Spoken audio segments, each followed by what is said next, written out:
Bam! We are live on this Tuesday night. How's it How's it going, going? boys? Zach's just cooking, guys. He's with us. He's just, oh, look at that baby. She's got you can't even tell, but it's getting so much bigger. It's just growing. I'm not photogenic, so I don't know the angles like you. I But don't I'm think I hit curious. the angles very well. Oh, you look big. You don't just look big. I think it's because of the length of my arm or something. Or she's starting to like really pump out. I'm doing that golden Oh, like, hands. we're going like this. This is Yeah, just gonna get it right in like some good contrast. it's the angle or something. Yeah. There we go. Looking pretty good. Okay, we got Zach's dropped off, but he'll be back. We got Karen Looms in the chat already. Killer Cat, Ryan Boussier, High Caliber Arms. Hey Tim, how you doing, brother?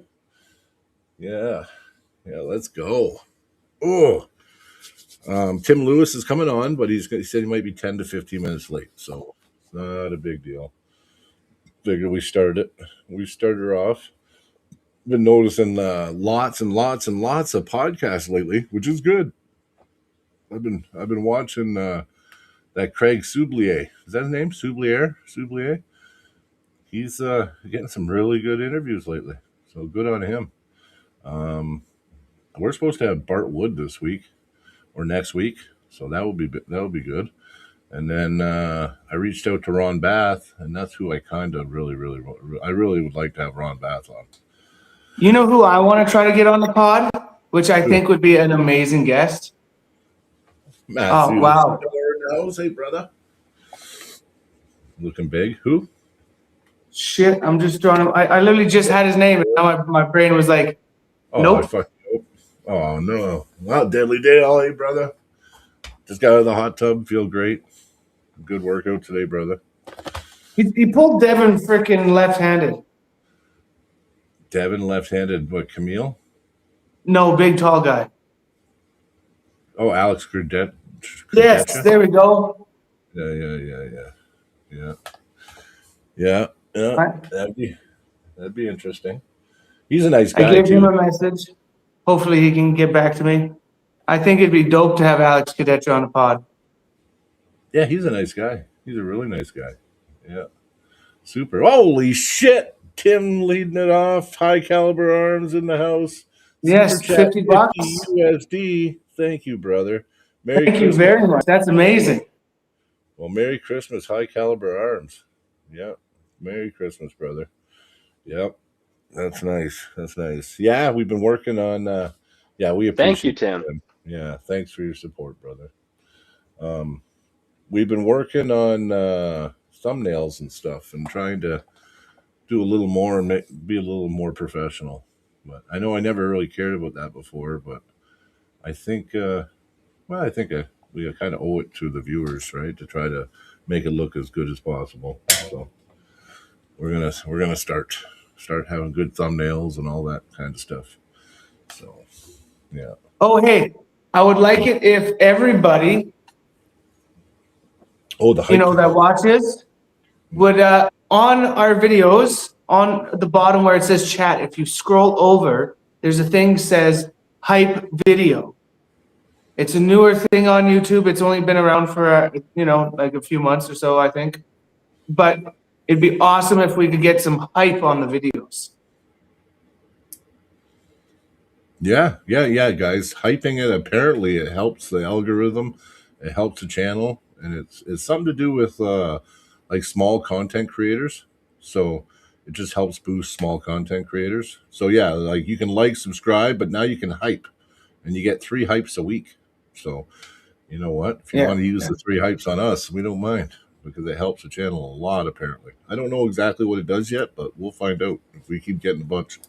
So all I know is it's a cool thing. Yeah, it's a cool thing. And you can only hype videos that have been released within the last 7 days. Yeah, that's right. There's something weird to it. Yeah.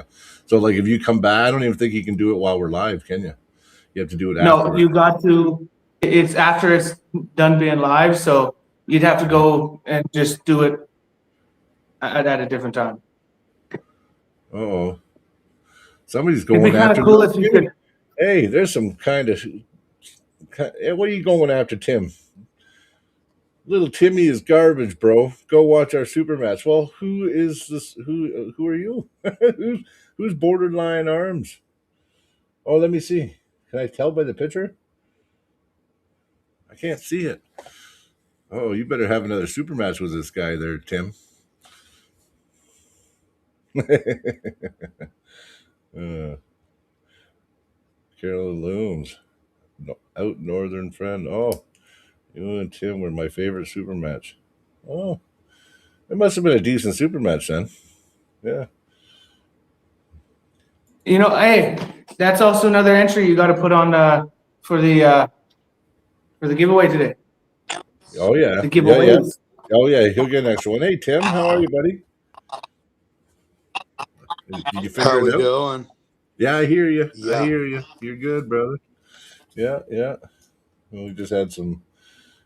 It looks like a call out in the chat. What?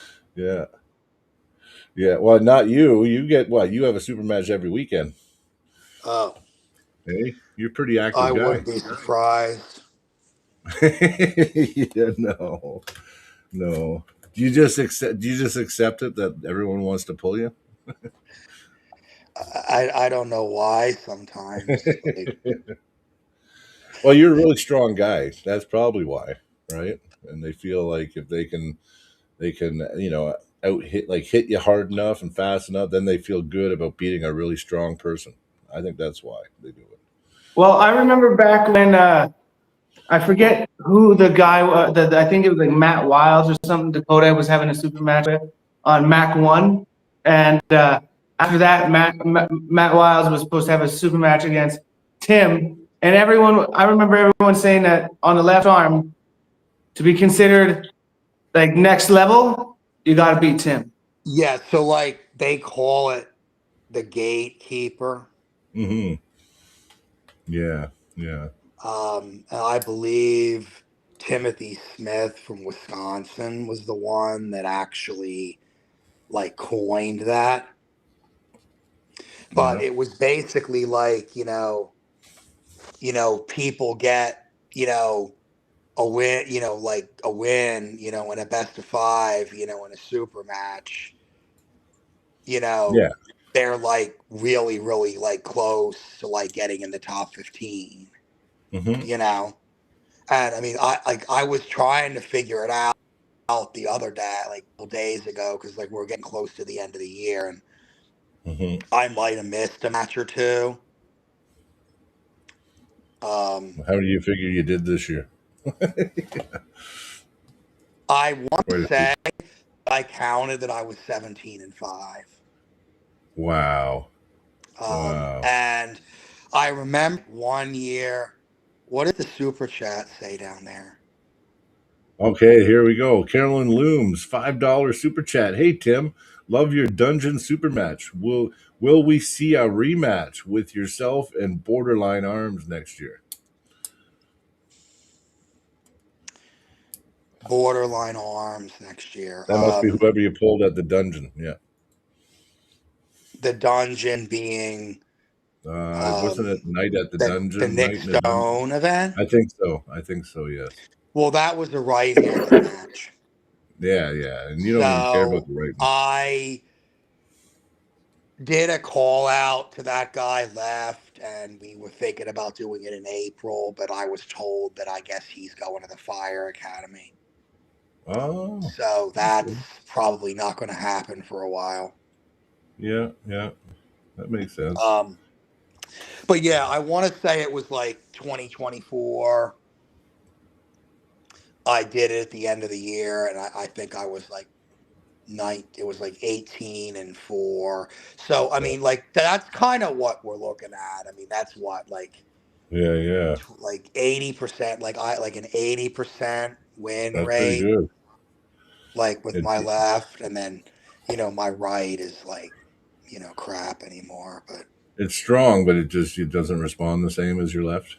Yeah, it's not the same after the yeah, injuries I had. yeah, Yeah, James Road Mason. That's who yeah, it is. The guy yeah. that I pulled in Connecticut. Nice, nice. Yeah, yeah. Well, you know that our little man up here, Mighty Mouse, He's not so little actually. He's kind of like a young version of you. Yeah, he's Cody. Cody. He's not the fastest guy in the world, but he's diesel strong, Oh, right? so you're gonna go inside with me? Yeah, he might test your. Yeah, he might actually see if he can hang with that diesel power of yours. So, Now, have you ever pulled Dakota? oh yeah, Oh yeah. yeah, So is it close or not?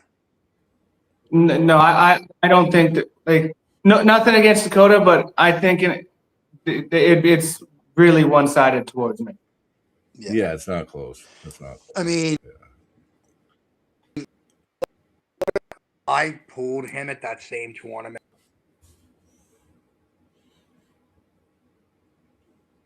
And I gave me like a little bit of the strap, but like once I got in the strap, like there really wasn't that much there. Yeah, you just Yeah. yeah. You try to get out on I your hand at a strap, right? think he was like 190 or something, or 195, Yeah.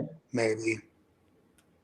He was about that weight back then. Because he double Say, like, fast. the biggest name that I've pulled that I made work, like he ended up beating me, but I made him work hard, was the Jetta. I pulled Tim Okay. at the North Americans in March. Oh, that was probably one of the worst events that I had all year, honestly. Yeah. I did Cody terrible at that Cody tournament. almost got him within an inch of the pad, actually. Yeah. Who was And that? Giannis. Yeah. The Oh, you Jedi. pulled Giannis? Yeah, he almost beat Yeah. him. Like, well, I wouldn't say he almost beat him. He had him an inch from the pin pad, and they had a war. And then Giannis ended up eventually getting Cody, but it was a war. Yeah. Hmm. So like Cody's level is actually the thing is Cody doesn't get to travel much, and Cody doesn't get to, and I think that's why he was really intrigued to pull you. It's just because Well, right. Because, like, when I first, I mean, I'm just going to say it. Like, I'll yeah, get a lot of messages like this, and then I'll be yeah, like, okay, like, who's that? And I'm like, yeah. Why do you want to pull me? you know what I mean? It's like Yeah, sometimes it's like, these guys are like kind of delusional, but like every oh, once in a while, I'll be like, you know what? I'm like, actually, that guy like looks really good, yeah, you know? And like, I can remember a couple matches that were kind of like that. So, mhm, yeah. I Well, try to like really give everybody within reason like a yeah. chance at matches. Well, Cody is number 2 in Alberta on the left, and the only one above him is Victor Belov. Have you ever heard of Victor Belov? He's a Yeah. Russian. I mean, He's a just I am not that yeah, familiar with. with Canadian rankings. Yeah, Well, and I mean, now that I've had a couple matches up there with Mac, yeah. Hmm. I'm starting to learn a little more about like Ontario and like kind of Okay, who's yeah. who there. Well, Um, Clifton Erickson, right? of course, Yeah. but you got to Yeah. remember, Well, like Clifton Erickson just had Clifton a and match with I Victor. really haven't pulled in any serious capacity Yeah. in like 10 years. And Hmm. Clifton used to pull 198. Yeah. I used to pull 76. Yeah. I Back beat to him right-handed before he really got very good and before I got injured. hmm Like that definitely Yeah. wouldn't happen now. hmm And like No, we no. kind of But maybe what threw I'm around talking the about, idea of a left match, but yeah. it doesn't seem like No, he no, really cares about his left. Like No, he doesn't. it doesn't really no, make sense, No, no. no. But what And I I was mean, just I trying to feel get at like there's is, guys that want it more than he does, yeah. Oh yeah, Ryan in the chat. Hey, Ryan, big What win, I'm trying to buddy. get at is, if you watch Clifton's last match in MAC, the guy that he pulled against is Victor Is Belloff. Victor? He's the number one That's ranked who it left armor. was. The guy that he was losing to and then came back and Yeah, won. that guy. Yeah, Okay, but that was a right-handed match, yeah. That's right-handed. correct? Yeah, I was in it into, like, so you could kind of know who I was talking about. Okay. Yeah. He's behind. Yeah, he's first on the left in Alberta, and Cody's second. Ryan the Bull Bellinger. This guy just beat Robbie Russell Congrats on that win, because I know that. Oh, we were looking at that, and Yeah, Bryce looks ridiculous right now. yeah, he is. He is. I know. I Like, watch him. I'm not gonna lie, I kind of was doubting him for a while. Yeah. Not anymore. No way. He's willing to break Well, his shit Bryce too. has only been pulling 2 years. Yeah. A little over 2 years. Wow. And you know who his first match was? Me. You? Yeah.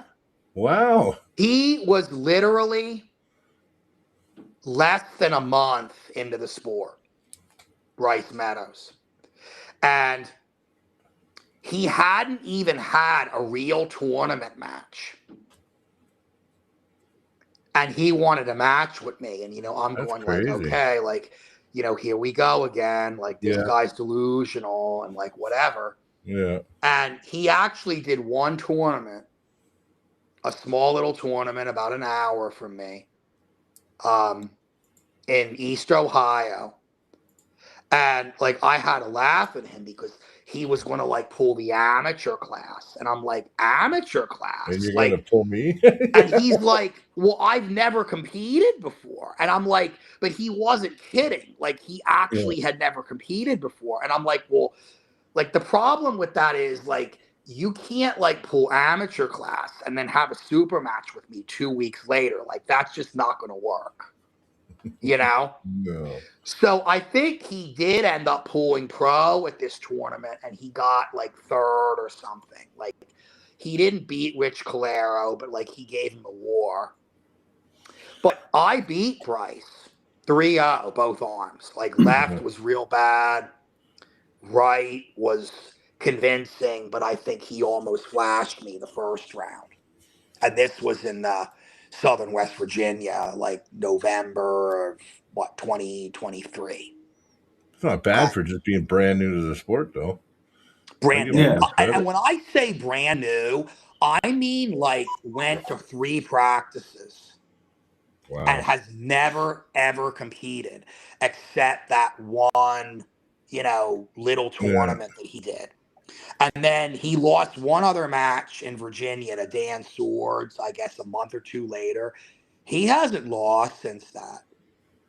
And the guys that he's been pulling have just been getting better and better and better and better. And I mean, like, 6 months ago, he told me he was pulling Paul past some more. I mean, I'm not going to lie. Like, me and a lot of other people are laughing about it. Somebody just sent me. me I'm not laughing about it now. I think he's going to destroy Paul. Like, I really mean that. Buddy just sent me a video of him flashing you at Nationals. Who? Mike Schaff is from Lethbridge. He just sent me a video of him hitting you and flashing you. Where? At the IFA. IFA. I didn't pull him at Nationals this year. I pulled Roby Russell last and year. lost. No, this is I last pulled year. Jacob Rando and went 1-1. And I pulled a guy from Columbus, Ohio, James Matheny. There were only like 4 people in the class. It was last year. Yeah. It might have been 2025. 2025? Are you sure? Yeah, that's when Mike went down to the States. It was early 2025. I think like March, April.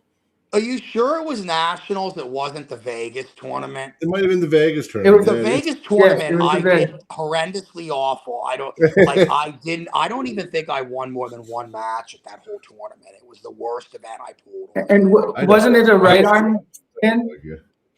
Oh, right arm? Right arm. No, it was left arm. I only pulled Masters. I didn't even pull the Open. And I think it was right match, I missed the match because I was busy at the blackjack table and I took a loss. And then the second match, I forget who I pulled, but I got beat bad. Yeah, somebody left, I think I went 1 and 2.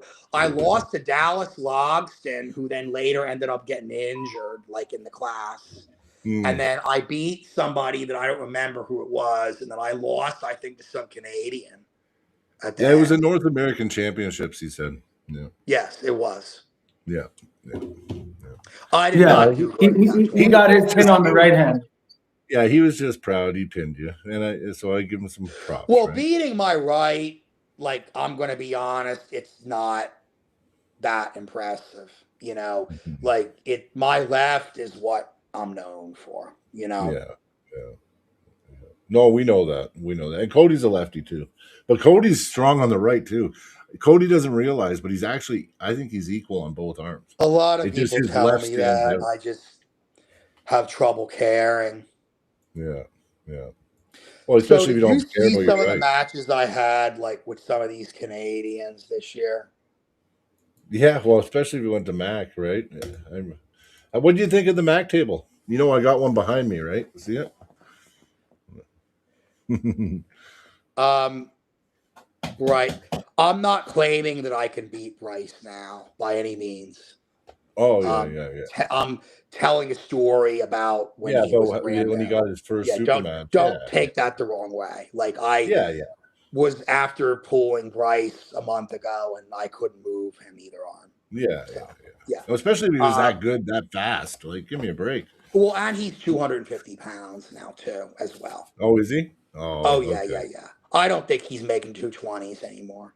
I don't. No, he'd be I at mean, I guess in 242. theory he could cut, but at this point, the cut he's going to make for 220 is going to be equivalent to like when I used to cut to 165 for WAL.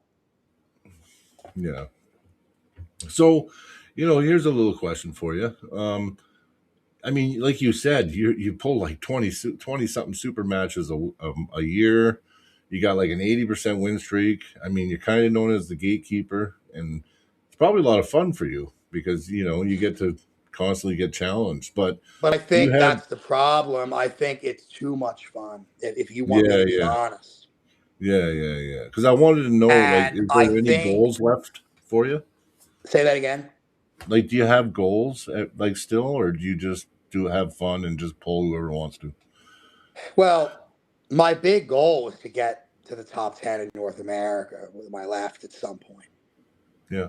Okay. You know, you know, 210 probably, maybe 198, maybe 190. I mean, I could make that class. I would just have to make some diet changes.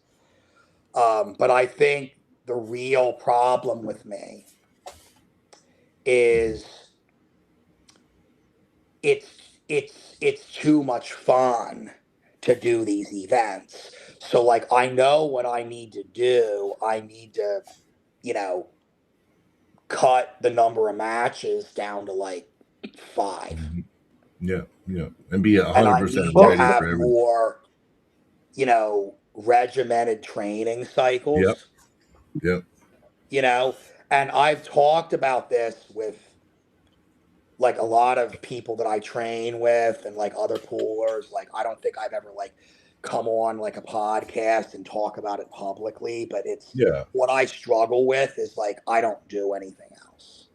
Mhm. So like if I spend even more than 2 or 3 weekends in a row at home and like I don't go to an event, like I start to get like bored and depressed sitting I at know you home mean. I get that way too. I'm the because same I way. don't like, have a wife or a Mhm. family or like any of that stuff. Like this is like literally like Your all life. I do, Yeah. you know? So it's like even like during the regular week, it's like okay, like I'm working all that, but then I'm like okay, well like it's Thursday, like I'm getting ready for an event, or like even if it's like the following week out, like I'm thinking about it. But if I'm like sitting here now and I'm like, oh well, like my next match is until like April 20th. Mhm. Yeah, yeah, yeah. But So you again, got some it's time to take them at. priorities. Like I'm being honest about it. Like I know Yeah, what I need to do, you yeah, yeah. know, But it's a matter of but doing it. that's do you have a why I club haven't around you? done it yet. What? Club. Do you Like have you a have. club?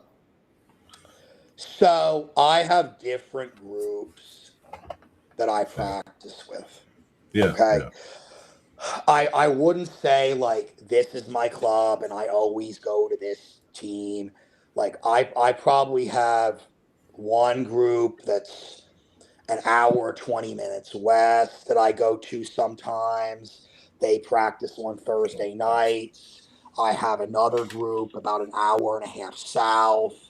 I have like a couple like younger guys that I'm helping train because they're really into the sport, but like don't really have a way to like drive around yet. And like, I mean, I know their parents and stuff really well, and like they'll take them to like tournaments sometimes, but it's like, you know, driving an hour or an hour and 15 minutes, like just to Mhm. practice every week, like isn't feasible for them.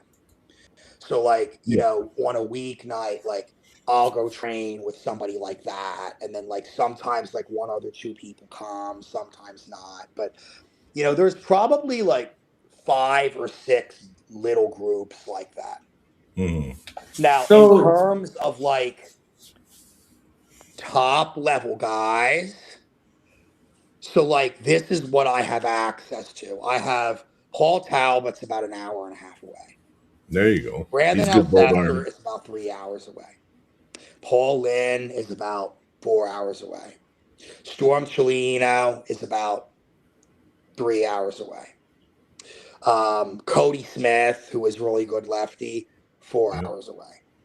Bryce, 5 hours away. Todd Hutchins, 2 hours away. So like it's not close, but it's like doable, if you know what I Mhm. mean. Yeah, yeah. You know what you need? You know what you need? You need what I got. I'm part of the club, Matt Mask. So me, Cody, Zach, we're all Red Deer members. We're with Matt, right? But I also have a training club. So my arm wrestling club's Red Deer with Matt and everybody. Okay. And then my training club, we have the Deadly Dungeon. It's where a bunch of us get together and we do 3 to 4 days a week of just specific arm wrestling training. And then we arm wrestle when we're all beat up at the end. So that way we can't get hurt, right? Yeah. And then I travel to Red Deer to test my strength against my teammates at Red Deer. You need 2, 3 guys that live right near you that you can hook up with three days a week and actually do some serious lifting, and that would help you a lot. Because then you could have a camp. You can have like 2 months of straight training, and Yeah. you got that camaraderie from a training partner, right? That's going to be with you 2 to 3 days a week, and then you go to those other clubs and you test, what you built, and then you have a super match. Like if you did it Right. that way, you'd be fucking like this, like skyrocketing. and see, that's what I was getting at, because you were saying that if you don't have an event or something to go to, and it's a ways I away, you could kind of get a little still like depressed. go like that list of names that I just threw out there. Like, Hmm. and It's I mean, a huge. lot They're of them are good. like, hey, like, are you going to come and train or whatever? Hmm. And, and like, what's my excuse? It's like I'm resting for my next super match or I'm at my next super match, Yeah. you know? Hmm. But you're right. It's like, what's more important, Yeah.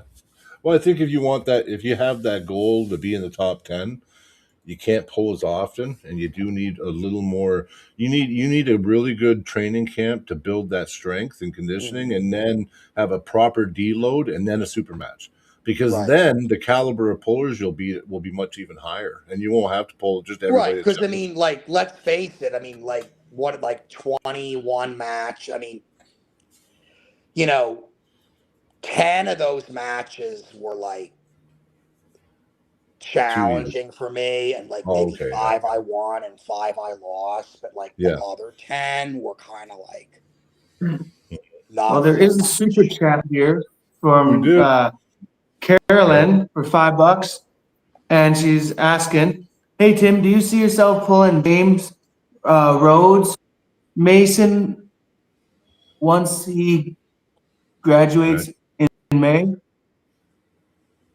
So I did not know that he graduated in May, but yeah, I told him that I want to pull his left in a money match um, whenever we can make it work out.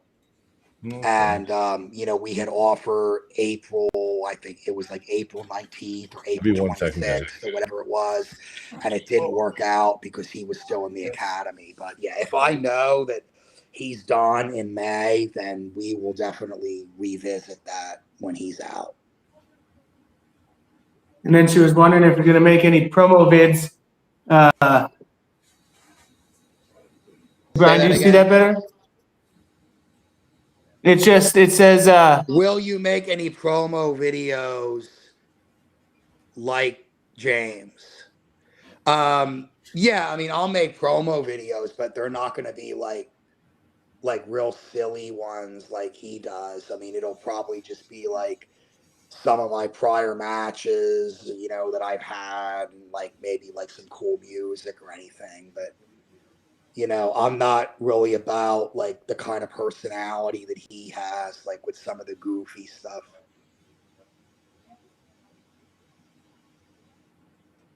so do you have a next super match on the docket already?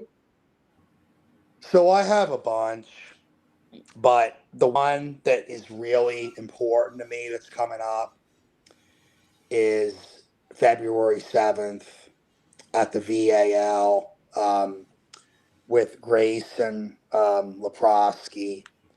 And he just, I believe, got second at the Worlds in his category this past year. I'm pulling him left-handed, and I'm pulling his dad on the right hand. And these are both at 220. So that's really like, I feel like going to be like the biggest test for me coming up. Yeah. At least in the immediate future. I do have 2 other local matches in January against some like local poolers. I think one on the right and one on the left. So there's like one on the right next weekend and then one on the left on January 10th. And then I have like 3 weeks off before the match I just talked about.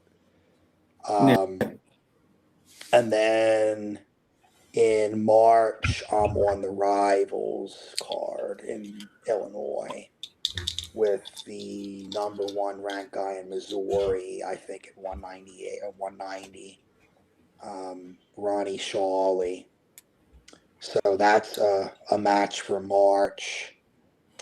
And then I'll be doing some training and tournament bracket stuff in Iowa and Minnesota as well during February. And then April, we're talking about Bryce Zachariah from Canada. I don't know if you know who that is, but the Picton guys. I don't have to see a picture of his face. Yeah. You know Bryce Zachariah? Yep. So yeah, he's gotten better. I noticed. So I think he won nationals, or no, he won provincials. He didn't go to nationals. It was in Western Canada. Yeah, but it was in I think Regina. he dominated the provincials this year. Mm-hmm. What weight class? 176. 176. But it doesn't matter because like we still think this is going to be a really good match. Like even though there's some weight gap. I don't think he beat Kelly Leach, our guy. But who knows? Did you see the match I had with Zach? Like Zach DeForge. Was that a Mac match? It was on a Mac table. Oh, okay. But we did it at one of like the Brockville Rib Fest. It was like I watched those matches. It was Joe Gold, Jim Gold, Joe Gold's event. Yeah. Was that the Quebec guy? You saw that? I watched some of those matches. Yeah, I'm pretty sure I watched you too. You lost though, didn't you? No. Was that the Quebec guy? I won 3-2. So he blasted me twice, and then I caught him inside, and I kind of just like had my way. I kind of remember now. Yeah, he was blasting you in the beginning. Yeah. Yeah, and I think he kind of got a little cocky, to be honest. You know? Mm-hmm. It And, happens, though. you know, then he tried to hit again and like it wasn't there. But I heard he got real big after that. I heard he's like up to 240 pounds now or something. Well, losses Am I really correct motivate though? Was that the Quebec guy who got second at Correct. provincials in the 20s? So that was how I ended up getting the match with Milo, by beating him. Yeah, he beat you though, didn't he, Cody? Was that the right or the left? I never pulled him. I pulled the guy that beat him. Oh, that's right. The guy that came to nationals, was the guy who got first place left-handed. Yes. And you said he Yeah. beat Zach. Mm-hmm. Okay. Yeah. Because Okay. when I think watched you the guys are gonna be Quebec close. provincials, Yeah. when I watched the Quebec So I mean, provincials, that's Zach got about as close second. to like as we're gonna get with like common opponents. Yeah. It's Yeah. like something like that. Mm-hmm. Mm-hmm. I know I know that there's something that intrigues Cody about you though. So it must be. Yeah, what is it that intrigues you anyway? Is it the fact that he's the gatekeeper, Cody? Because I think it's more of just Or is it more kind of the reminds way me that of I you. pull? I think it's the way you pull too. Because it's a combination. I want to be one of the first people in a long time to beat you in the power. I don't want to flash it. I'm not a fast puller. I want to beat you. You can't It's flash. not a smart thing to No, do. Like I I'll know, be but honest Cody's with you. Like he's a if spitting you image of talk you to that way. anybody, they're gonna be like, yeah, you probably don't want to do that. I know, You but he's know? like Just the problem is Tim. He pulls just like you. He's slow, kind of, but when he gets to stop, it's just this diesel power. So are He's a most of young your version of you. losses on flashes then? He loses that way. Yeah, usually. Yeah, most of Like my are most of flashes your is they. losses flash top rolls? No, when you Yeah, lose, Cody, how do you lose? yeah. Usually, Usually guys. when I lose, it's a flash top roll. Right. Right. I'm telling you, it's weird watching Cody. Like Cody, actually, the only difference between you and Cody, you like to once you stop and you got your cup, you like to just drag diesel torque. Cody's actually really good like that, but he's also good with his hand. He can low hand. So the only difference is he's good inside, but he can also low hand. As long as he keeps his Right. formation, he can rip sideways like this way, And like Hudson with my does. left, I've been getting a lot better at slipping and Well, catching in an open I hand want to top go roll. to straps or any match anyway. So I mean Yeah, you that's love the strap too. yeah. Yeah, I I mean know. Yeah, I Both don't like pulling out of the You straps. imagine that, Cody? You might as well just say you want to just do strap because that's way better anyway. Yeah, Cody's the but same way. I like if the guy's a really heavy top roller, I have gotten to the point where I have an open hand top roll that I can kind of catch in. Uh-huh. Yeah. But anybody that goes inside, then they never really get the chance to feel the open hand top roll. And how long have you been pulling anyway now? January will be 6 years. 6 years. And what are you like 24, 25, something like that? I'm 30. Oh, okay. Yeah. No, it'd be good, man. It'll be good. But just making it happen. We gotta live so fucking far away from each other, right? The only and I'm turning 31 this year. I'm feeling old. No, don't, man. Because I'm the Try oldest. I'm probably the 41. oldest guy here. I'm 47, guys. So leave me alone. Yeah. I didn't start pulling. I didn't start pulling till I was 40. Well, I was 43 when I started pulling. So I was old. I was 24, almost 25 when I started pulling. Even the old guys can get better though. I was 43 and I consider myself pretty strong now. So yeah. Oh, he just went by. did we end up with- He might have got a call or something. Yeah. Yeah. Yeah, I don't know. I think honestly that match we'll make it happen somehow. I mean, Tim has been pulling so long, right? My money's on. Thank you, Carolyn. I appreciate that. What's that? Carolyn said it's on Cody. Yeah. Well, you know what, Tim? You know it'd be kind of cool. You can actually, if you look up You can look up footage of Cody. There's footage on YouTube. Hold on. Yeah. Yeah. Yeah, I got my YouTube channel, and then there's my YouTube channel, or this YouTube channel. There's a few of my matches on this channel. Yeah, and there's I a think there's few two. that are just on the internet too, like Power Hippo streams. Wait, You can find them Yeah, in there. He did beat Alex Moratis from BC, and he slammed him. So, and that guy's pretty good. Alex Martinez. No, it's Moratis or something. It's not I know, but I'm never not going to say Martinez now. Yeah. Do you know who Alex? Oh, we lost him. Yeah, I think he's having phone problems. Oh, there he is. I'm sorry. Something happened technically there. Oh, it's okay. I Hey, didn't can you hear anything you guys were saying there. Oh, I said that he did slam Alex Moratis from BC. I don't know if you heard of that guy. I don't know who that is either. Yeah, he's pretty damn good. He was on Arm Wars, and Okay. yeah, he's pretty good. But yeah, you'll be able to find lots of guys Cody's pulled anyway. If we can line the match up for you guys, you'll be able to see footage of them. So there's enough out there. I know I don't have any shortage of footage on mine. I mean, on Tim. Sorry. No, Tim's got hundreds and hundreds and hundreds of matches Like, out there. I think every time I scroll through Facebook, I see a new video of Tim arm wrestling. Yeah, well, Tim arm wrestles every 2 weeks. Like I said, it's crazy. 21 matches this year. 21 matches this year. Yeah. But you know what? And Tim, that's 21 super matches, right? That's not 21. That's not 21. And I mean, I don't tournaments, do everything. I don't do a whole lot of tournaments. You know. Yeah.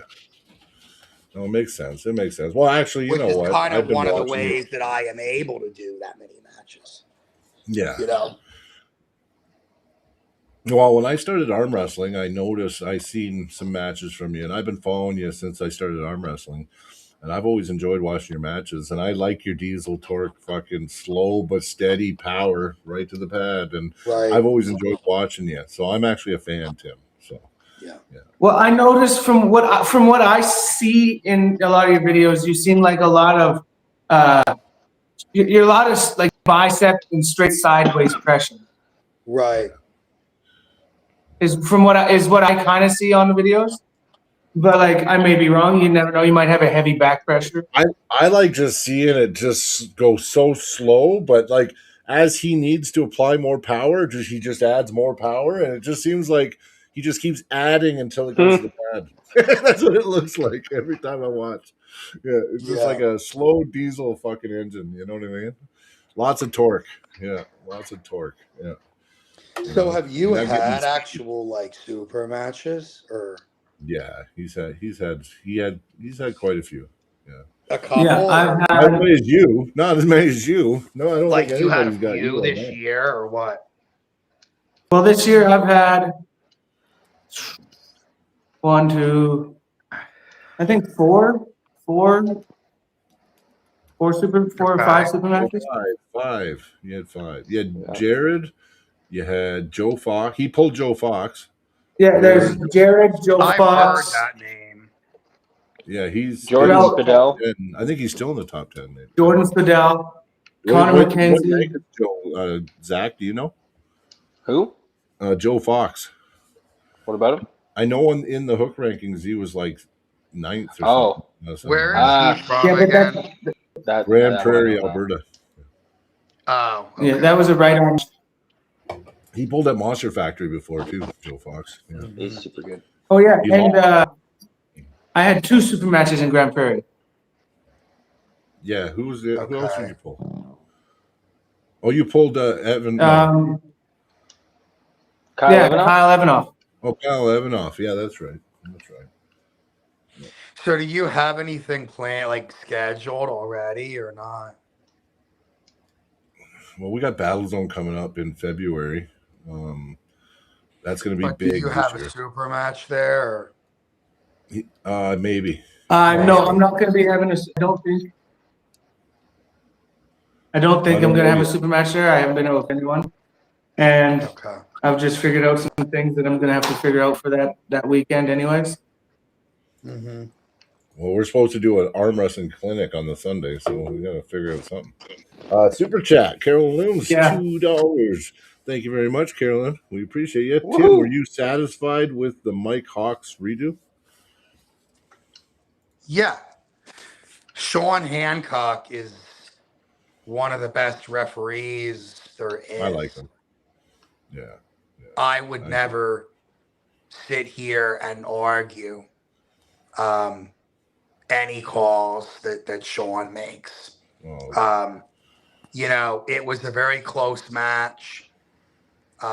You know, we traded rounds, you know, every round. I mean, I think it was I won match 2 and 4. He won match 1, 3, and 5. Mhm. And it was literally just a matter of whether I stopped him and, you know, You slowed won down after that, or whether he flashed me. It was very similar to the Milo match, except that I feel like the reffing was a lot stricter. Okay. With Mike Hawks. The first match me and Mike Hawks had, like, I'm not gonna lie, that was a complete giant crapshoot.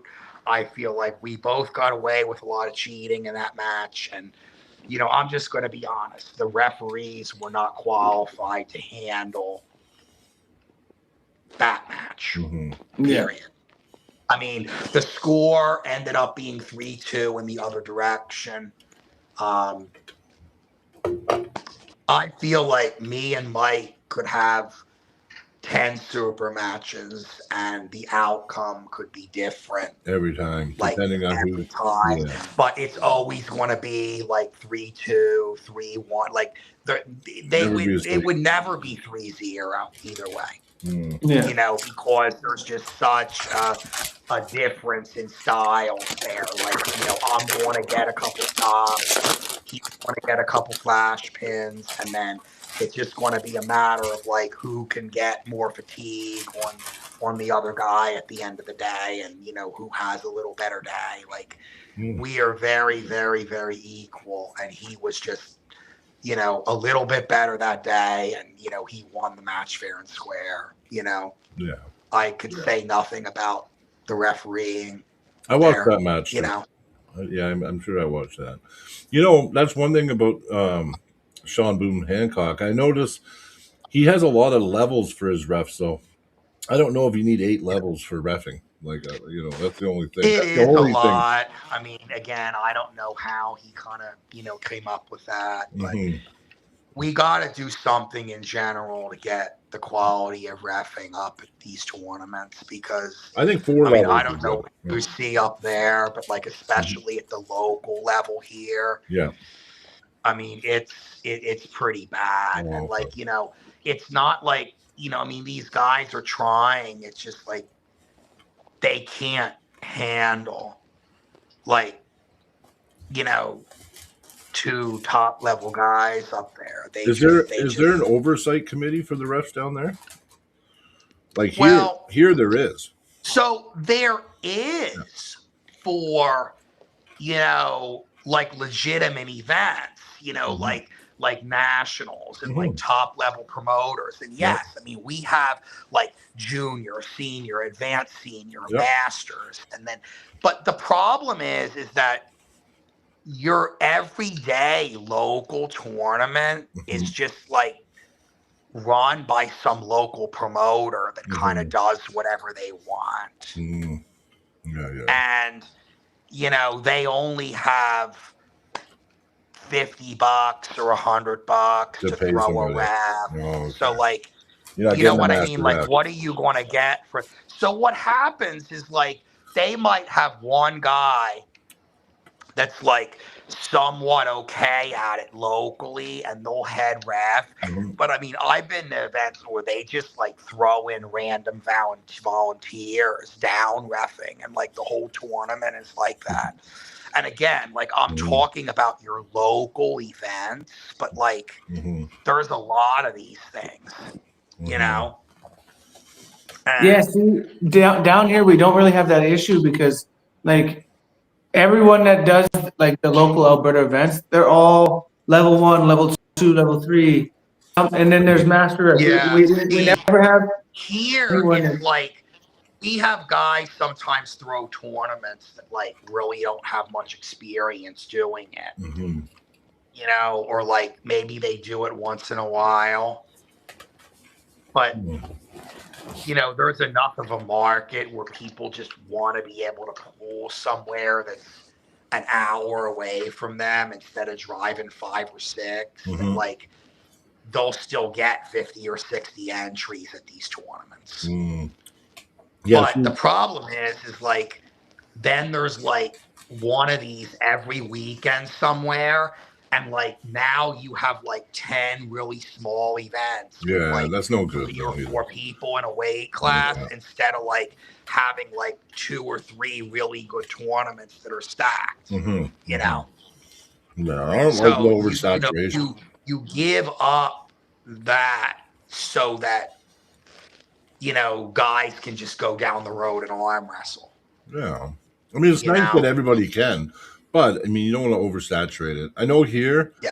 like our refs, like if we run an event, we have to have a master ref there. So we have to have a master, Yeah. no matter what, I right? wish. Yeah, no, we I do. wish. We have that at every event. We always have, and usually we have 2, because most of the master refs here, they got a buddy system. So if you bring one, you got to bring the other guy. You know what I mean? So most of the time Right. in Hicksy, I always try to get Butcher and Hicksy. So Dave Hicks and Patrick Callan are my 2 number ones, and then there's Terry from Saskatchewan that I like. He always comes down and helps Mhm. us. I've had Dave Knox and Craig from Ontario. They've come down and done events here, but we I'm always down. have master refs. And then after that, we have like level 2s. I'm fine with, level 2s, level 3s reffing too, because it's a Sure. high standard here. It's not easy to get your level 2 reffing in Canada. Like it's hard. You have to Yeah. get tested by 2 Well, master you refs. guys have more organization up there than Yeah. we do down here.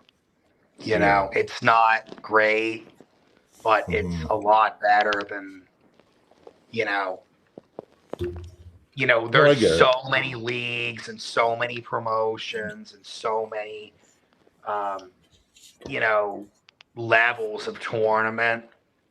Mhm. You know, and then you have all these people doing these super match cards now. Mhm. You know, you have that.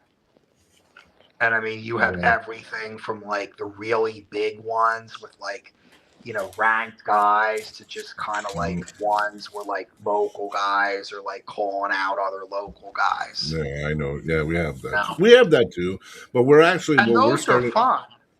Yeah, I like those events, but they also take away from like tournament entries.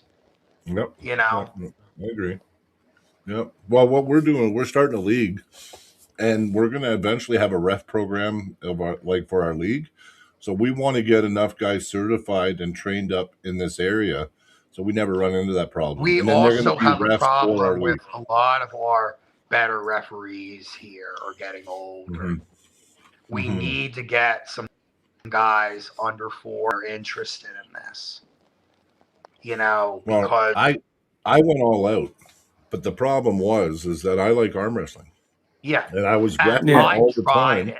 it. I Yeah. can't put time into reffing and arm wrestle And no, and it I don't doesn't know work. if you've experienced it, but like you start to be a ref and then like certain Everybody pullers will wants you. like start not liking you as a ref. Oh And yeah. I'm like, I don't want this. Like I just want to leave. Yeah. Like I said I would ref because you needed somebody. Like, Yeah. I don't need people screaming at me because I called a Yeah. foul. Like, Well, it's a thankless job, right? So yeah. Oh yeah.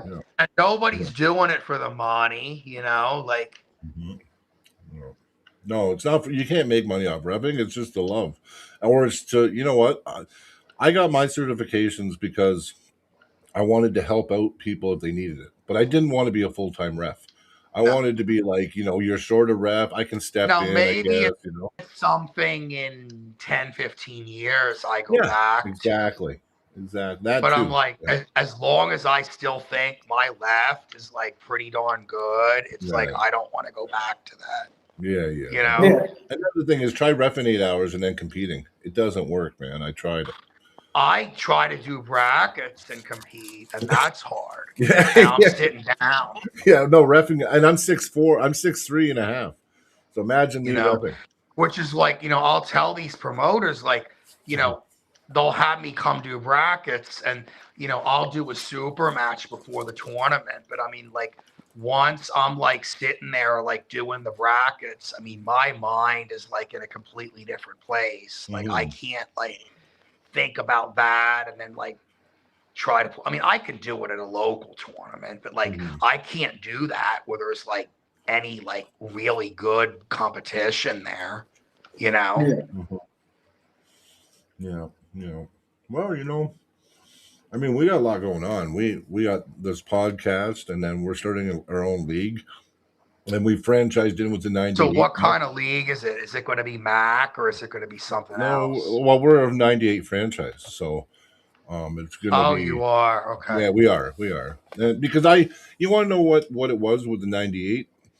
I mean, wasn't that, to tell you the truth, it wasn't that So appealing. that, I mean, 98 is all based out of Philadelphia and all Yeah, that. oh yeah. Okay. But Yeah.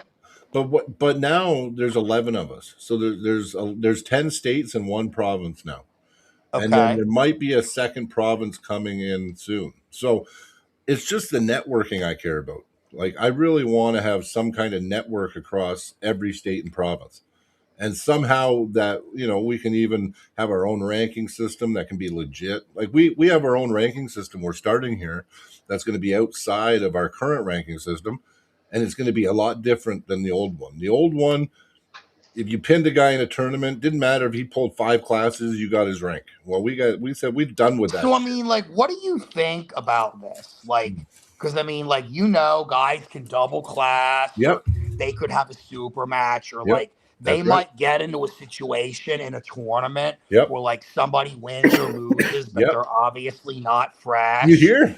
That's So, like, do exactly you what we think did. that should matter? That's what we're talking about. So right now, under the current system, I like to pull as much as I can. So I'll pull Masters, the Open. I'll do a super match. But the problem I was Yeah. running into is I would beat a Yeah. guy in a super match to get his rank, and then a month later I would compete in this class, or I'd do this, and then I'd be tired, or I had a war.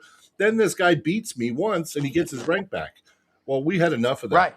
So we had enough of that. So our new ranking system, the way Well, it's and a going to, lot of guys will just stop pulling tournaments so that because doesn't they want to happen. protect their rank. That's the only reason. Yeah. So we're killing that. So And what see, we're when I started arm wrestling, like, I mean, 2004, Mhm, I mean, I don't know about up there, but like, it wasn't like that. mhm. It's No. not going to be like that now. Like, you know what they used to talk about then? It was how many state or, in your case, provincial Yep. titles you had. Yep, that's right. And how many nationals you won or Mhm. placed at, and whether or not you ever went to Worlds. Yep. Now, Yeah. no one talks How about about the that. rank? It's all this. What is your rank? Yeah, exactly. Exactly. And like, I don't know how it happened, but it's like, It you know, happened because as the arm wrestling grew, to have a number associated with your name makes you feel more. That's what I've noticed. But what we're doing, but Tim, like the North American rankings, I feel like, I mean, are they perfect? Not even No. close. But they're based on at least something solid and like the people behind them, whether depends you which look at rankings, In yeah. Hook or Arm Indie Fighter, Hook's like opinion based, on my mind. it's opinion based, Mhm. but it is like legitimate, like More, to get on there, yeah. Like, if right? you beat Like somebody, a yeah, lot of these like state ones and stuff, like it, I mean, some states only have like 5 or 6 poolers in that weight class. yeah. I know. Anyway, like Yeah, some of the smaller states yeah. here. That's true. And, then some of the states, there's like so many poolers, but like then they're ranking these guys all the way down to like 15 or 20. And it's like, okay, but like, 11 through 20, like these guys are all like They're novices. like Like, really how do bad. they Yeah, have a ranking? Yeah, no, I hear you. And there's like an argument that like these guys should like have to like go and pull a couple tournaments, Yeah. before they're like entitled to like have a super match or something. Yeah, Oh, here yeah. you don't How go do on you the guys feel rankings about unless you're that? pro. You have to pull to There get is on an the amateur rankings, but if you want to be on the main rankings, you have to pull pro. Yeah, you have to pull pro. Okay. You can't be on the And I rankings. think there's some states that have, like, I know Illinois, I will quote because I remember reading it. It specifically states that if you are going to be on this ranking list, then you will automatically be taken off if you pull amateurs. Okay. Well, I'll tell you what I was I trying to. know Illinois does it. I don't know if anybody else is doing it. Yeah, I don't know. But what I was trying to get at earlier is if you compete in our tournament, like our event, our league, and let's say you want to pull Masters and you want to pull the Open and everything, well, you don't got to worry because guess what? If I do, let's say you had a war and you're beat up, and I come in, I'm a little fresh. I had 2 easy matches. I pin you. I don't get your rank, but guess what happens? I have the right to challenge you to a super match for your rank. Okay. And then what we're going to Okay. do is every 3 months or See, 2 months that have I super match think nights. is fair, though. Do you think that's fair? That's what we're doing. Yeah. Yeah. So like, if you lose in a tournament, I can't get Yeah. your rank, but I can tell the organizers like us. I can say, listen, I beat Tim. I want a super match, and then you have like 3 months to accept it or something, right? We'll make some rule, and if you don't, Right. he'll get your rank then, right? But as long as you Yeah. accept the super match, we facilitate the super match.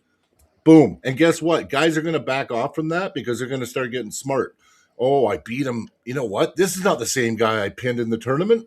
What the fuck? You know what I mean? And then you're going to get guys second guessing. You know what I mean? Yeah, I had somebody tell me once after a super, or no, it wasn't a super match. I think it was like a local tournament, but they said I felt a lot different than I did in a practice. Well, yeah. I'm like, yeah, of course. you And really just figure that out? Okay. Like, And like our biggest thing is also we are not good. Like us as promoters, we're not keeping track of who beats who. That is up to the puller. So let's say you're ranked more higher than me. I beat you in the tournament. I'm not gonna. They're not gonna come to me and say, "Hey, do you want that super match?" It is up to me to take the footage of that match, go to the promoters, be like, "Hey, here's proof that I beat him in your tournament. I want that match."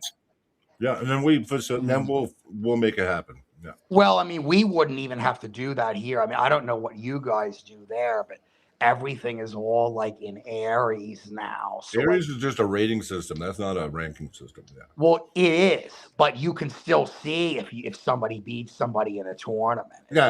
I guess so. You Yeah, know but what I here, mean? well, here, no. What would happen is if you said, Brian, I beat Cody in the tournament. I won a super match. All I got to do is go back to the bracket. Look, yeah, you're right, Tim. It Yeah. does show you beat him. You beat him in this round. Yes, you can have a super match with him. We'll confirm Yeah. it. We're just not going to police it. We're not going to police it, but we'll confirm it and give you Right. the super match. Yeah. But this kind of stops like these delusional people from calling people out. That's right. Because they have to beat one of these guys in a tournament That's right. to earn the right to Exactly. get the There's no super other way. match. There's no other way. Right. Yep. Because that is what the problem is that we're having down here. Is that Well, you can also these have a super guys match. just, they get type happy or whatever, and then they're, whatever, and that's it. So like, Mhm. A lot of people are like, well, what have you done to like earn that?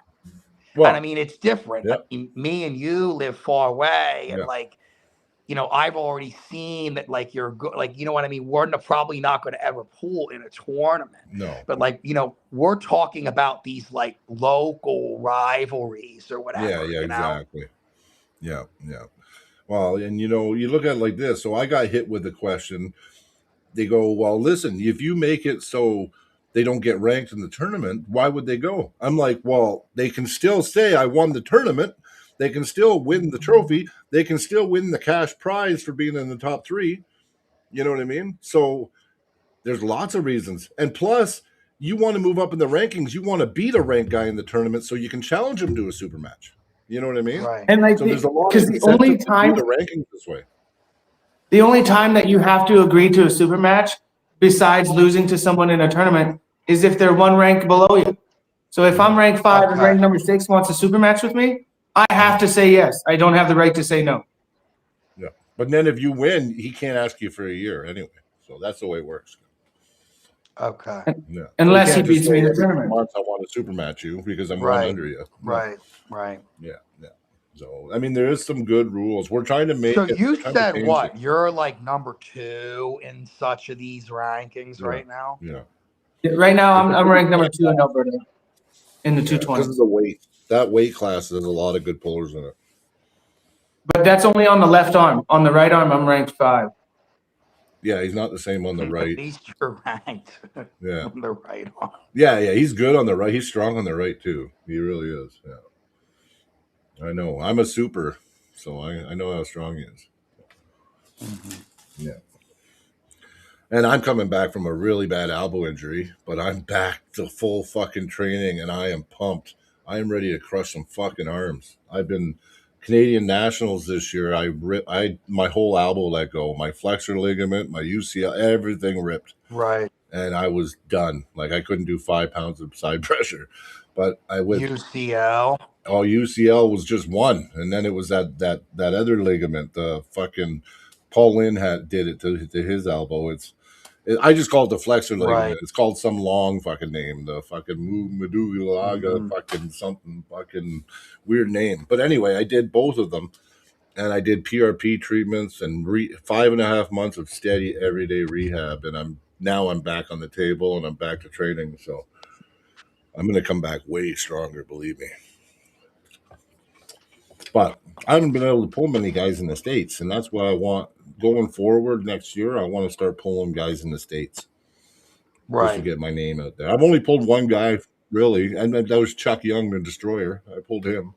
Oh, he's Yeah. got a match with Easton coming up. That's going to be real bad. Yeah, he does. And we sponsored that match. Yeah, we sponsored But it. And I think that's going to be a Easton's a bad tank. day, honestly. I think Easton's really strong, but I'm rooting for Chuck.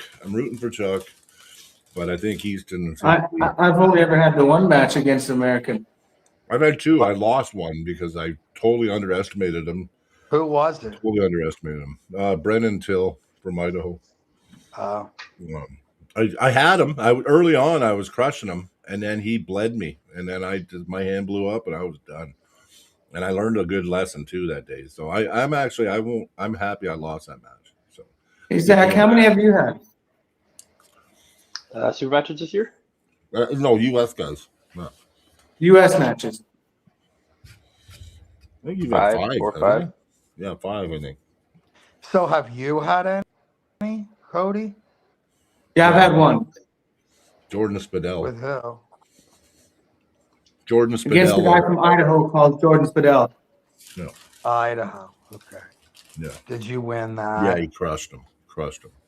Oh. Yeah. And then him and was that Nicholas the Mode. one that we were talking about a little bit while ago? But... Mm-hmm. Yeah, actually, Nick. Everybody wants Cody to pull Nicholas Mode. Nick I Mode. want him again. I think that'd be a good match too, Cody. Nicholas Mode. Yeah. He's a tank, man. I think it'd be a really good match. I think that would be a battle, you guys. Yeah. I think I beat Nicholas Mode. I was just saying, Tim, that Cody. It's looking like Cody and Nicholas Mode are going to be meeting up left-handed soon. Yeah. And who's that again? Nicholas Mode's out of where the fuck's he out of? He's out of where is he from? Not Oregon. I forget. I thought he was out of Idaho too. It might be Idaho. What, is it like the Pacific Northwest or? It's like the West. Yeah, it's like or Southwest, or I don't know. I don't think he's from California, though. No, not that way. No, he's from out near. Like we're in Alberta, so we're in the western part of North America, and so he's be western. Yeah, not really north, but west. Definitely west. Yeah. But does he have any big wins? Oh yeah, he beat Saray Brown. Yeah, in a super match. Yeah. Hmm. So Ray Brown's pretty strong. Yeah. That That was left-handed. is That the was a guy that left-handed was match. like on Brian Shaw. Yeah, Brian Shaw's training partner. Yeah. Okay, yes, Yeah. yes. I know who you mean. Yeah. Yeah. But isn't he a super? Yep. Nick Mold was a super too, and he cut down to 220 now. Oh, okay. So he used to be a super. That'll be interesting. Yeah, he used to be a super, but he's solid. Because some He's like guys chiseled out of like granite. they lose all that weight and they're not kind of like the same after that. Well, he's Depends. been pulling at 220 for 9 or 10 months now, so I think he's acclimatized to his weight now. But has he been doing pretty well in it? Yeah, yeah. He beat Brendan Till, the guy that beat me, Okay. and he was a super, and Nick was lighter. So, yeah, So- Nick's pretty strong. Nick's strong. I don't know why we keep losing him. Maybe just internet connection. Yeah, Hey, Zach, is Yeah, there any that questions makes that you got for Tim? Yeah. Yeah. When he comes back, I'll go to the washroom and you guys ask him some questions. You guys have gotten through most of them, honestly. I think so. I get kind of like where I have to try to think. Maybe of if he had a favorite match ever. Yeah, there you go. Okay, ask him. I'm gonna be right back, guys. Yeah, he's had a lot of good bangers. So who do you think is the Drawn fave? out wars. Honestly, like Well, say that again. with you and Nick, I mean, like who is the favorite in that, or is it like hard to Actually, I say? have no clue. To me, I don't know if he's the favorite or if I'm the favorite. I honestly don't know. So you don't like think about that stuff like in matches or like I do if once I get the match. Like if I'll look at someone if I feel like I'm close to them, I'll call them out. And then when they say yes, then I'll start really paying attention. okay. And then I'll ask my friends like Brian and Zach, and like people that know about both of us or that's willing to look at both of us and see where things go. Like Nick Mode, the guy looks like he's a pure like 5% body fat 220. Like he's insanely ripped for a 220 guy. Right. But like I'm a 5'7", and right like I just got over a cold, so I'm kind of light right now. But I'm weighing 202. Yeah, that's pretty light, But I was like You think that's deathly light? ill for a week. so we're also like short. We're both short, and it's interesting. Very similar build. Yeah, like I'm trying to get back up to like 215. I like sitting around 210, 215, and then if I need to, I can shoot up to 220. Right.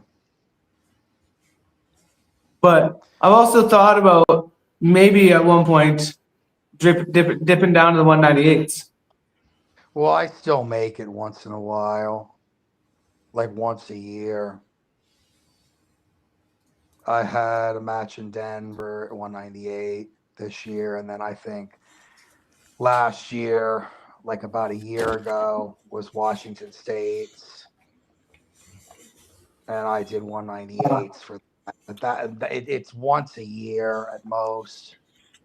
On There's a that, champ, Courtney Huck. That's a strong lady. My competing weight class is the 100 kg 220s.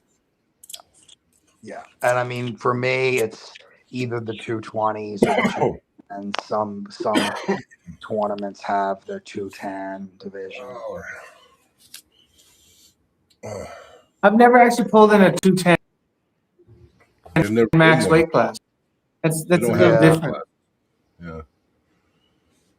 But who knows, we might try to fuck things up and do things a little different for our league and just make the weight classes different. I know Minnesota shifted over to that recently. They used to do the other ones, but now they're doing the 210, 230, those classes. The East versus West weight classes, like the 95, 105, Yeah, 115. yes, those. And I mean, I think that's why a lot of people are shifting over to that is because of East versus West. Oh, You yeah, know? and then you get used to it in case you ever get good enough to compete there, right? Yeah. If I wouldn't Well- say that's a bad idea. no, But I mean, they've been, the East versus West. I mean, at least the ones they had here in Chicago and Atlantic City, like they had tournaments too, where they had those classes. yeah, yeah. And they were pretty big. I mean, they had a lot. I wouldn't mind. Like, see, it's different here. We get decent enough numbers, so we don't really have to shrink the classes. But I did see a lot of tournaments in the States are getting retarded, and I think it's that oversaturation you were talking about. Just too It many. definitely is and Yeah, it's really bad between April and September. I mean, it's literally like every weekend. I'll look in Five. like a 6-hour radius, and sometimes in a month there'll be like 8 tournaments. Yeah, but that's ridiculous. It's And now all like that does is hurt it. It's like, and it's like, how do you expect there to be any Good depth numbers. in these classes? Like, You're not going to get any, and you know what? We want to do a league because we see a hole. Like we have some. We lost him again. We have leagues here, but like there's sometimes months where there's no event, right? Like, so there's a want for another league. So, oh, did I not accepted? Tim, come back. I don't know what's going on. Come on, Tim. Yeah. Try again, Tim. Try again. I hit yes. He tried to come back in. Here. Jesus. Jeez Louise. Oh, you know what? I figured out a way to get in the messenger, even though they won't allow me to use it anymore. Oh, we lost him again? Yeah, I just messaged him. Yeah, he was in, but then he tried to come back in. I clicked join, and then it just disappeared. So I don't know if by accident it meant like he's gone. Went out again. Okay.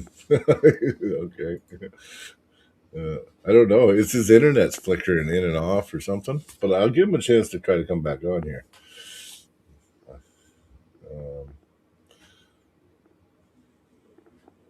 See what happens. I needed a little bit of a snack. Oh yeah, me. Well, you know me. I just eat. I'm not ashamed to eat in front of people. Yeah. I had to get some Oreos and milk. I had Vietnamese tonight, so I stopped off. I got some special fried rice. They load it with chicken and shrimp, so it's just loaded, and then it weighs about 5 pounds. And then I got some of their grilled chicken breast, and I got some short ribs, and then I get their deep fried dumplings. Oh, it's a fucking bomb! But anyway, that's what I had for supper, and it was pretty good. Well, And then you know what's tomorrow going to be? If I go all day tomorrow with no cigarette, that'll be 1 week. Oh, you're done. You're good, buddy. Just, you know what? I still have cravings, man. Yeah, I know. Don't tell yourself that you quit. Just tell yourself you're taking a break, and if you want one, you will. But you know what? That's the best way, because whenever you say when you quit something, it makes you want to give in more. I think, because that's what used to happen to me. This time if I stop, it's just going to be like, no, I just don't feel like having a smoke. Just slowly. Hopefully, I'm going to try. But like there'll be times, and you know what? It's kind of weird. Like it's just like random times. I'm like, After you eat, I wouldn't mind having a cigarette and Pepsi. no. I drink. But you know what? It's not any better for you. Yeah. In the week that I have had, like in the 6 days with no cigarettes, Yeah. I've also had no Pepsi. And you haven't gained any weight? No. Have you gained weight? Whenever I quit smoking, I gained 20 pounds just like that. Boom. No, That's actually, fine. but I've been munching. I've been munching more. I'm still waking up at 2:02. Oh, okay. Well, then you're good. But you also got to think, my body was already used to. So what happened is, every time I had a cigarette, I'd drink Pepsi. So I drank a lot of Pepsi in a day. But now I'm not drinking Pepsi. I'm just having some cookies here and there. So I'm having different sugar, replacing it with other sugar. Oh. I'm just asking him here. I don't want him to think I'm like sloughing him. He might just be done talking. Who knows?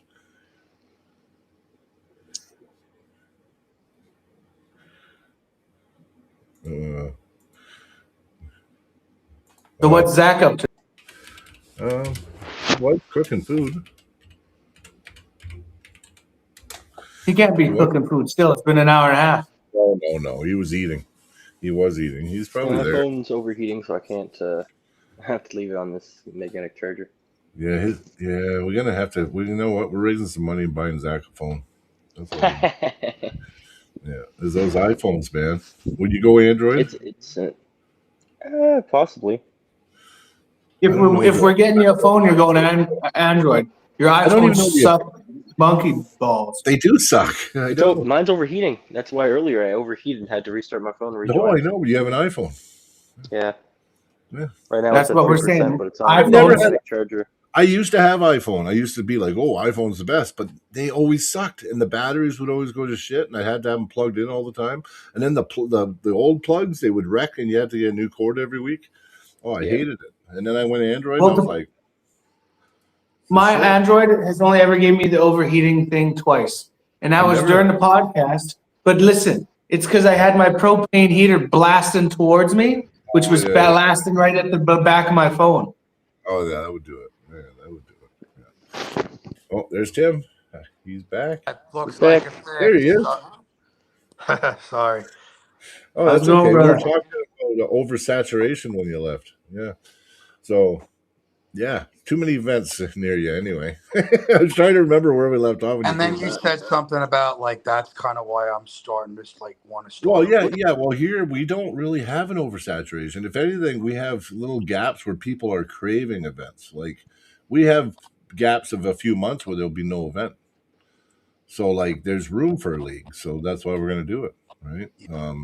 Well, there's there zero wasn't- events in January. Well, there's 0 in January. No, not even one.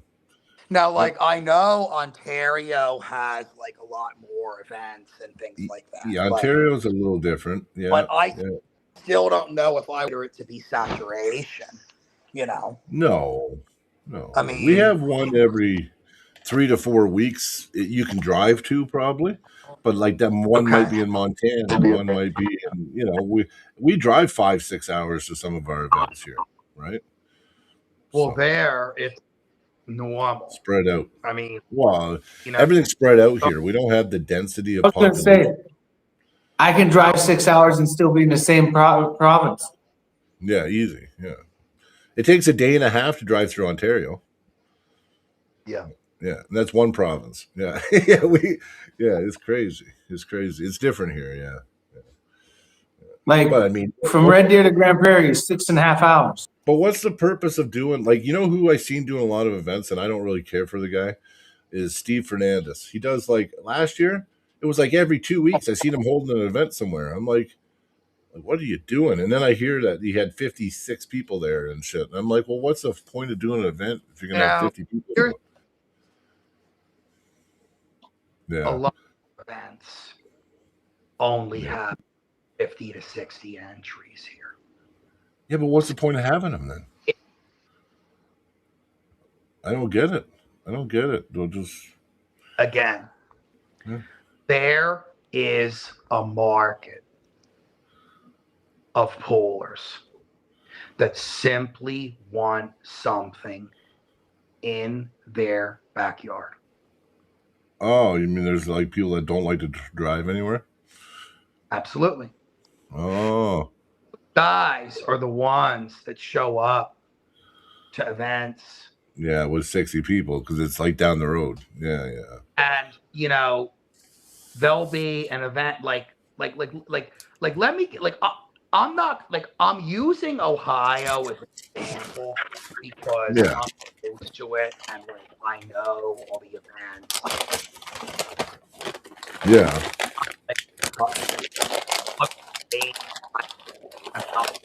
enough about. But like, for example, they were talking about, oh, we need to have an honor qualifier. Like, honor qualifier because the Arnolds are in Ohio, right? Okay. Yep. Yep. Okay, they got a couple sponsors or whatever because, you know, I guess if you wanted to have one of your tournaments be a qualifier, you For the Arnold. dollars or something. And I think there was a way you could do it for half that. Like, don't quote me on it, but anyway, you needed to come up with money to make it a qualifier because they had to like pay for the booth at the Arnold and things. So they did this qualifier and like they had a decent turnout at the qualifier. Like it wasn't 60 entries. I think it was like 110 or something, which is. But my point is that all these guys that wanted the qualifier, like they never went and competed at the Arnold. Like so few people from Ohio where the Arnold is even went. Why go to qualify them? We have the IFA Nationals in Ohio. Okay. Like you have nationals in your state. So regardless of where you are in that state, it's no more than a 3 to 3.5 hour drive. And that's maximum. For most people, it would be like maybe 2 hours or 2.5 hours. Okay. 3.5 would be your absolute maximum if you lived like all the way in the other corner of the state. And I kid you, so many poolers from Ohio were not there.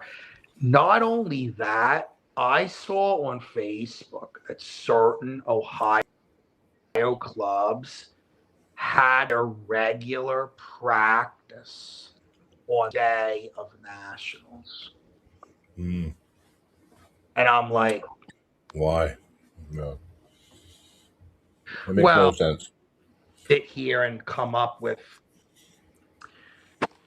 a couple theories, one, nationals not having an amateur class. But, it really, really bothers me that people talk about wanting to have, whatever money at these tournaments, or they want to have this, or they want to have that. But then, like, they won't even go support that. No. Like, they will go to a tournament or to one of these super match things that's an hour from them, and they won't go support anything else. Like they won't drive to the ones on the other side of the state. And I'm like, well, guys, how do you expect those guys to come to yours if you're not going to go to theirs? Well, yeah. Exactly. And you just can't do that because like everybody kind of knows, like, okay, these are the best 7 or 8 guys in Ohio in these classes, right? But you have a tournament, these guys don't all show up. You don't get all these guys in the same class ever. So it's like, what's the point of that? You know what I mean? Like no, I do. Doesn't make any sense. And the thing is, too, it's like, why go to a qualify for something, and then not show up to the event you qualified for? All you're doing is taking away opportunities from someone else. Yeah. Exactly. I mean, but I honestly think there's a lot of people out there that like they want to use the fact they qualified, like they they want to brag about that. But I'm like, I know. okay, I won the qualifier. Yeah. 3 people that qualified, and there were only 6 people in your class, and like 1 or 2 of them were like very new or like, you know what I Yeah. mean? Like something that like I would talk about. I would be like, okay, Mhm. qualified. I mean, this year I don't have any intention of pulling at the Arnold. Like I have that Mhm. max about in Illinois.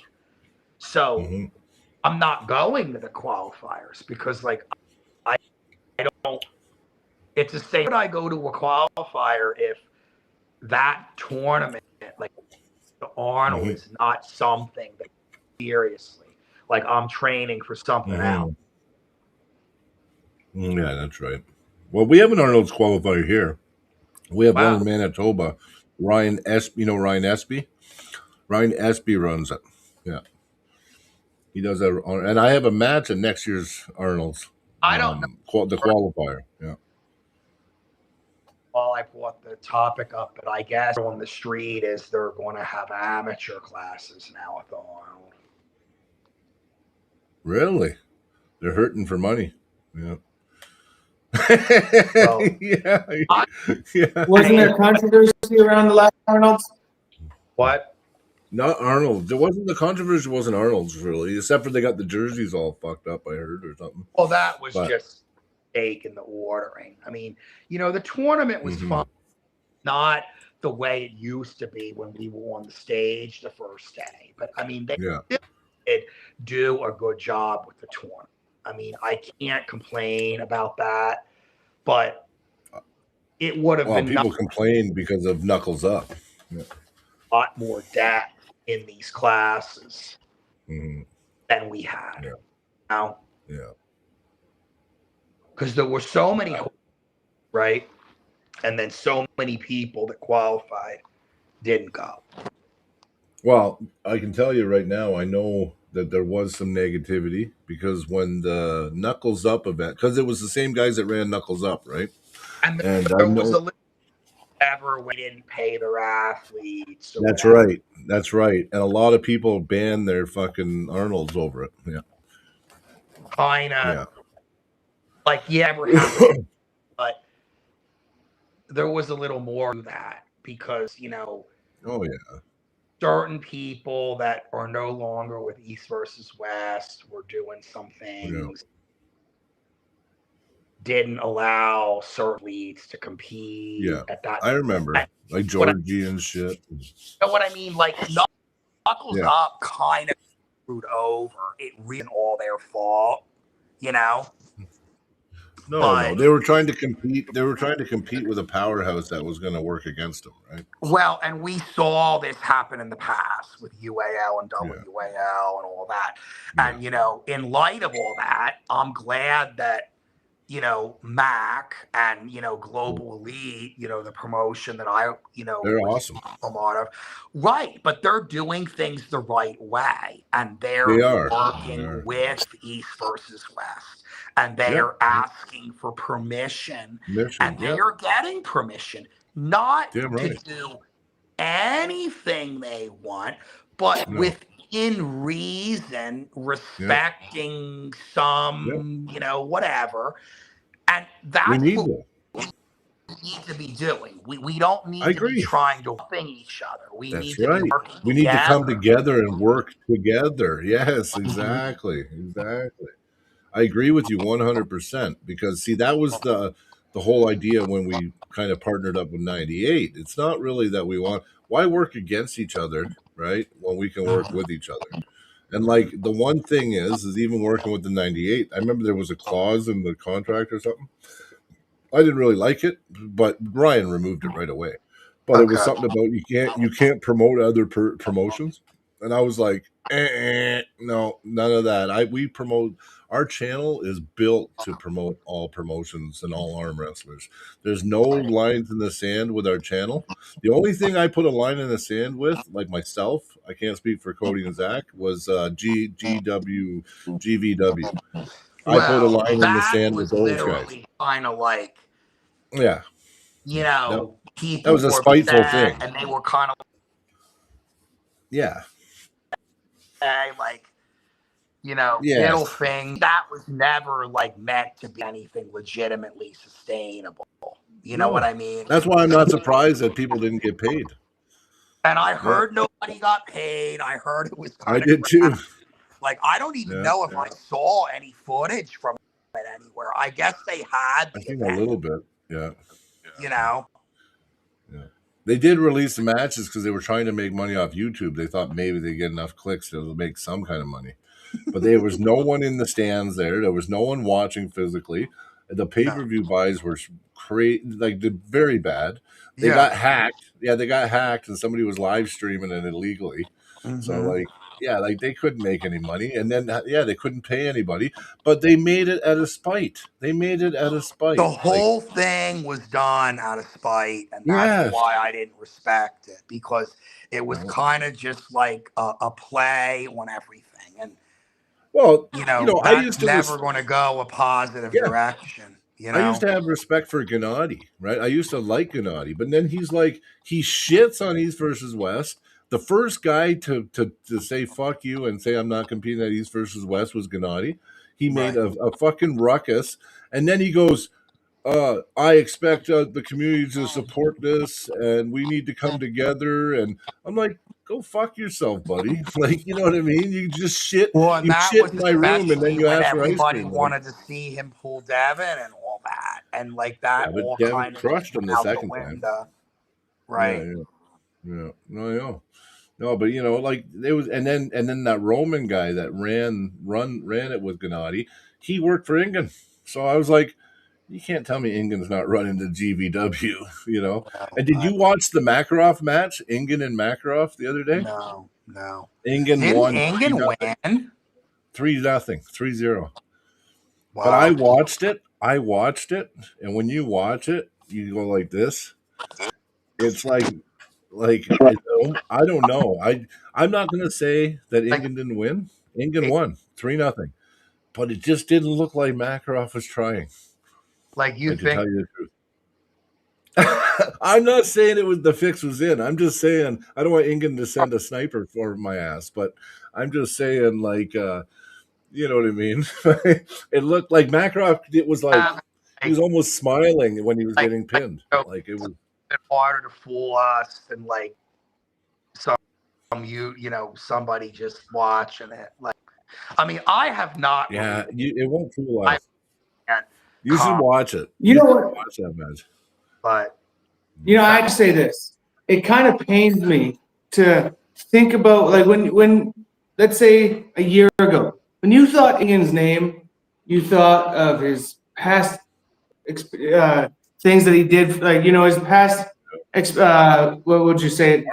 All these Things, championships, arm worlds, wrestling things, and then East versus West, and then just with this last year with how he put on the way he put himself out there with this whole fucking he's tainted that image of him so badly, and it sucks to see. Yeah, he did. I used to like him. I thought, but did it to himself. yeah, he did. Tyrannical shit. He went tyrannical, and what happens when you try to be a tyrant? You get a rebellion, right? So Telling people where they can pull, where they can't. threatening people if they, oh yeah. Listen, there was so much. Find all these ban threats and like all that. It's just like and look, the poor Bulgarians tried to sabotage other promotions.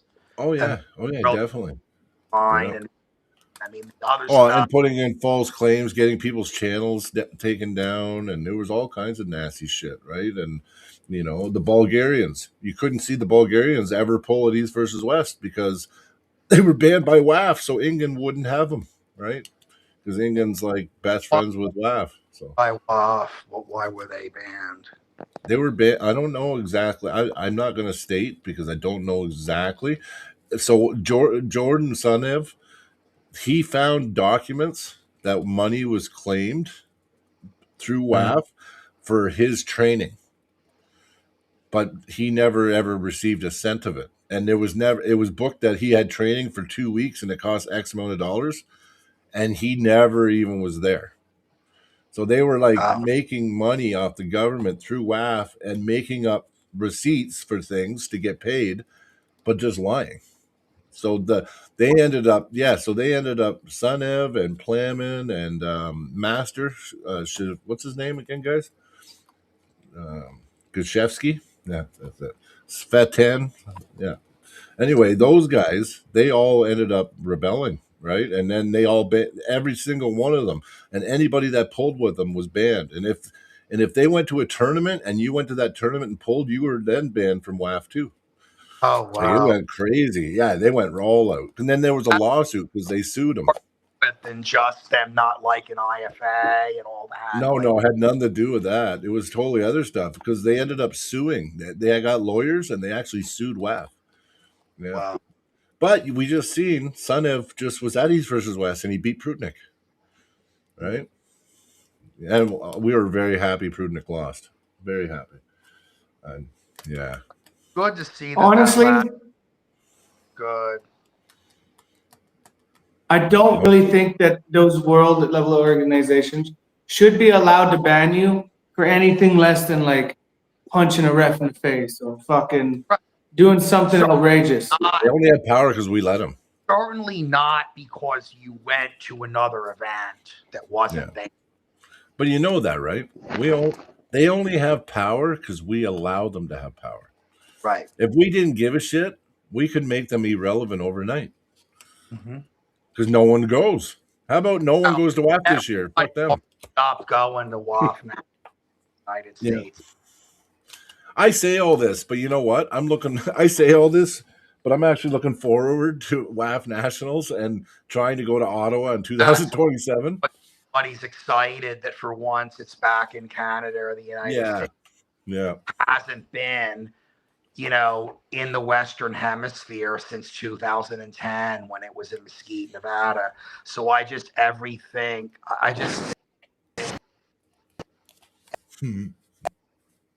does that say? Cute. That's a cute pillowcase, Tim.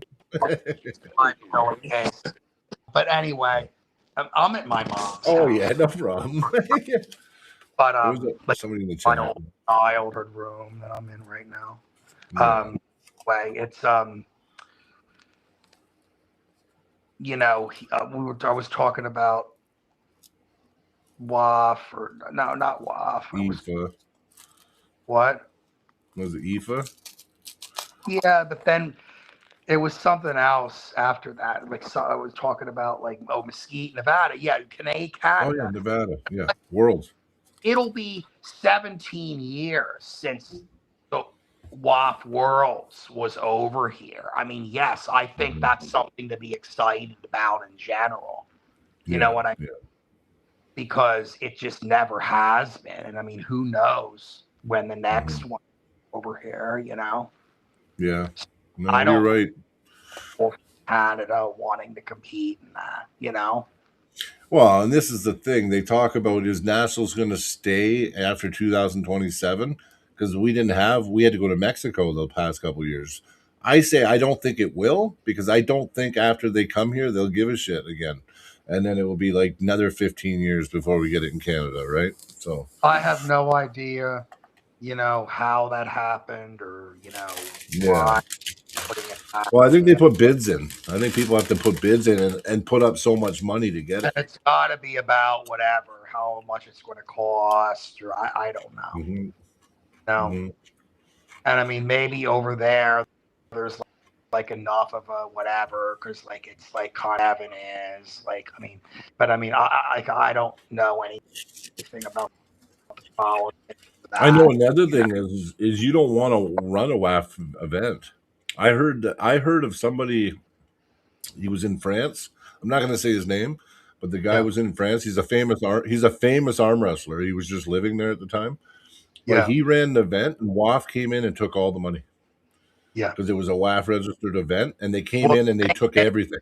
That's the kind of stuff that goes on in some of these other countries. It's you just can't have an event and I mean, Engen was kind of talking a little bit about that before he went crazy. And there was legitimacy to that, what he was kind of talking about with him wanting to do events in Turkey, and he had to play by their rules, or that's what they would do. You know what I mean? They would shut you down or whatever. Come take the money or whatever. Like, You know what? Honestly, part of me, when I look at WAF and and all that kind of stuff, and all the drama that's been in there for how many years now, and you know what? don't you ever like say to It's all yourself, from people from why? Turkey and Ukraine and Russia and that are running these organizations. I think we need some more Western representation in as president on the board that It won't though. because No seems money. like they can't run a federation Yeah. without fucking Yeah. everyone. Okay, so listen, WAF in the other countries, they already said they don't give a fuck about North America. I sat in a conference call with even Simon, and we were talking as promoters. We're all talking, and he goes, "Listen, we don't really care about North America. Really, there's no money. The government doesn't pay WAF here. These other countries, the governments actually Everything pay. over there is about this government fund. Yeah, it's true. Yep. Different here and there. Mm-hmm. You know, Mm-hmm. like me and you, like, you know, if we want to pool, well then like we either have to like pay for our own Pay them. travel, like try to find a sponsor. Like Mm-hmm. that's not the environment that exists over there. Mm-hmm. But unfortunately, it's not all peaches and rainbows because, okay, the government might sponsor them or pay them money, but now, like, you have to do what they say. True, 100%. Yep. And see, like, WAF, the people that are running WAF need to give their head a shake. Yes, you know, getting paid by the government is pretty nice. And there's a few countries that do that. But you know what? Look at the football. Look at American football. Look at soccer. They don't get paid by the fucking government. They did it by promoting their athletes, getting big, getting huge sponsorships and airtime and shit like that. And all those sports are 100 million times. What is the history? What is the history of all these countries that we're talking about over there? The history is war. The Soviet Union.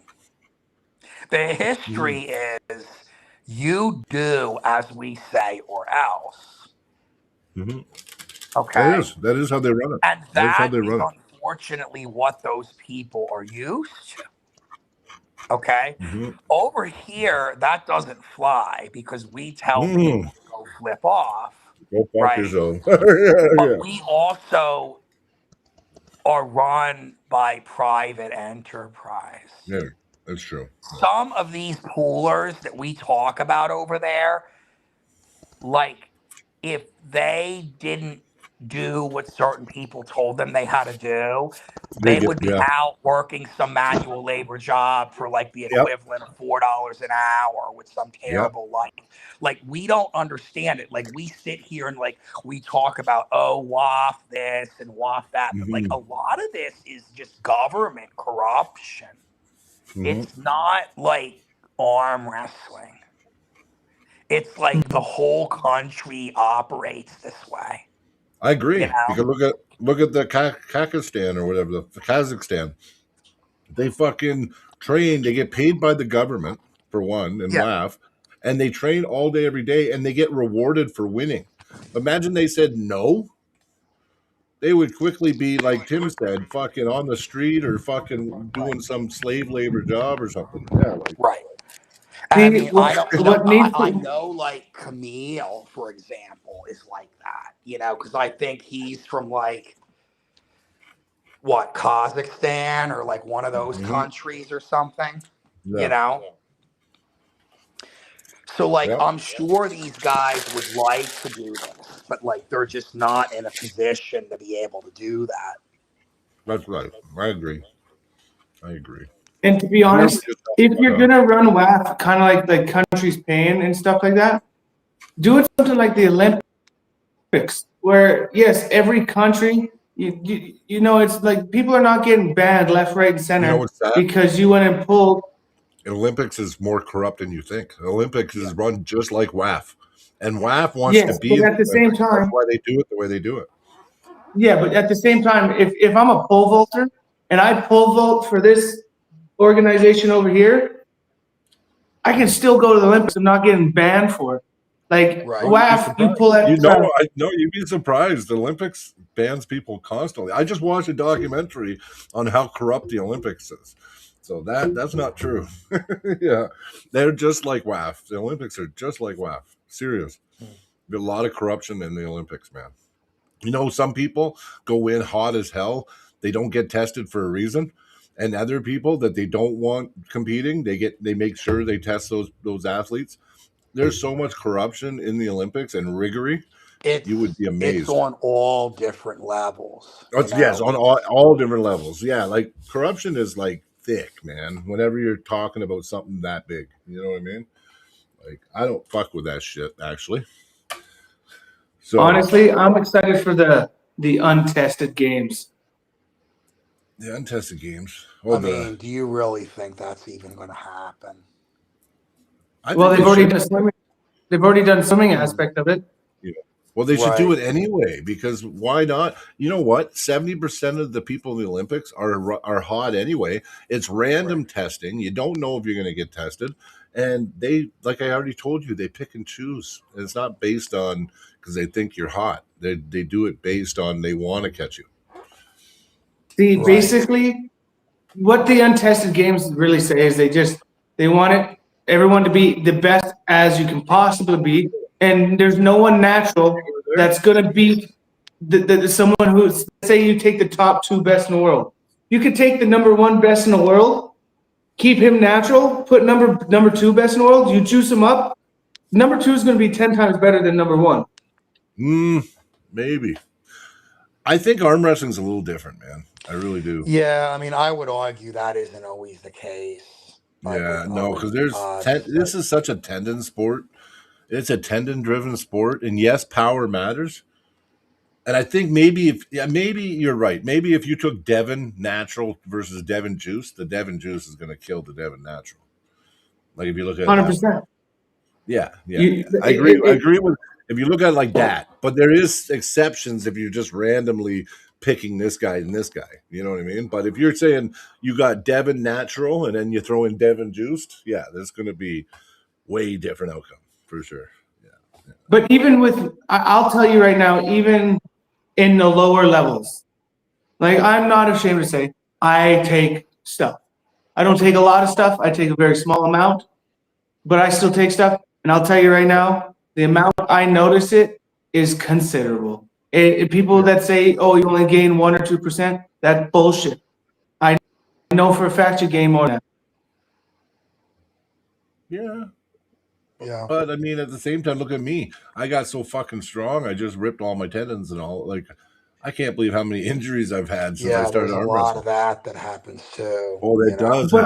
But you also did it before. Like you got so goddamn strong before you were in the sport for like. I wouldn't suggest you hop on stuff right when you start arm wrestling. I wouldn't either. I wouldn't I'd have wait done it 4 or 5 years.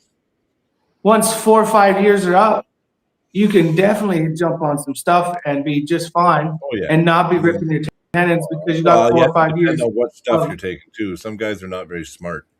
They go, let's go Trembolone all the way, and they get so strong, but their tendons dry out and they rip them right off. Well, right, and then they end up getting hurt or whatever. That's right. Yeah. I agree. You know what I mean? So, yeah, like I think arm wrestlers, like if you look at what we need, I'm on TRT. I will be for the rest of my life. But like, I spike it up here and there. I do little things. And I take a lot of peptides. I take a lot of supplements for healing. I take a lot of stuff, whether it's all natty or not, or whether it's natty or not natty. Some of it's natty stuff and some of it's unnatty stuff. But I would say it's very moderate compared to any other professional athlete that would be juicing, right? Like, like I'm on a TRT level of testosterone, so it's pretty much flatline for me. I inject frequently, like every second day, just very small amount. And, it's more like just like a tendon thing, really. And I would say you don't really need much more than that in arm wrestling. Like arm wrestling, you have to put the time in. You have to build those tendons, those connections.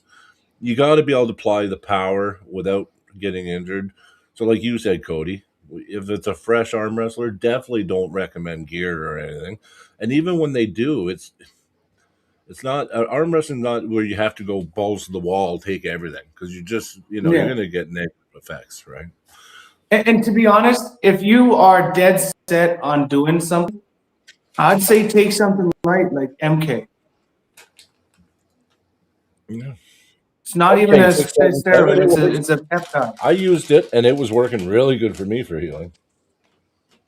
Like But it does. it's. Who's that? Curtis? And the Curtis Mocan, yeah. Oh, he's You fifth know Curtis? place. He's a strong guy. He What's is. gonna happen? What's gonna happen, Curtis? I think Cody. What's your opinion, Curtis, on the match? Because you know both pullers. I want to see what Curtis says. Because Curtis is Red Deer. He's part of our club. You know, like I know he not always. Curtis says his money's on Tim. Oh, did he? Well, yeah, but Yeah. he Yeah, didn't he like said my money will be on Tim. Okay. Okay. Yeah, he did say it. Yeah. When? I didn't see it. Where? Oh yeah, right there. He did say it. Yep. Okay. Hmm. Well, there you go. I don't know.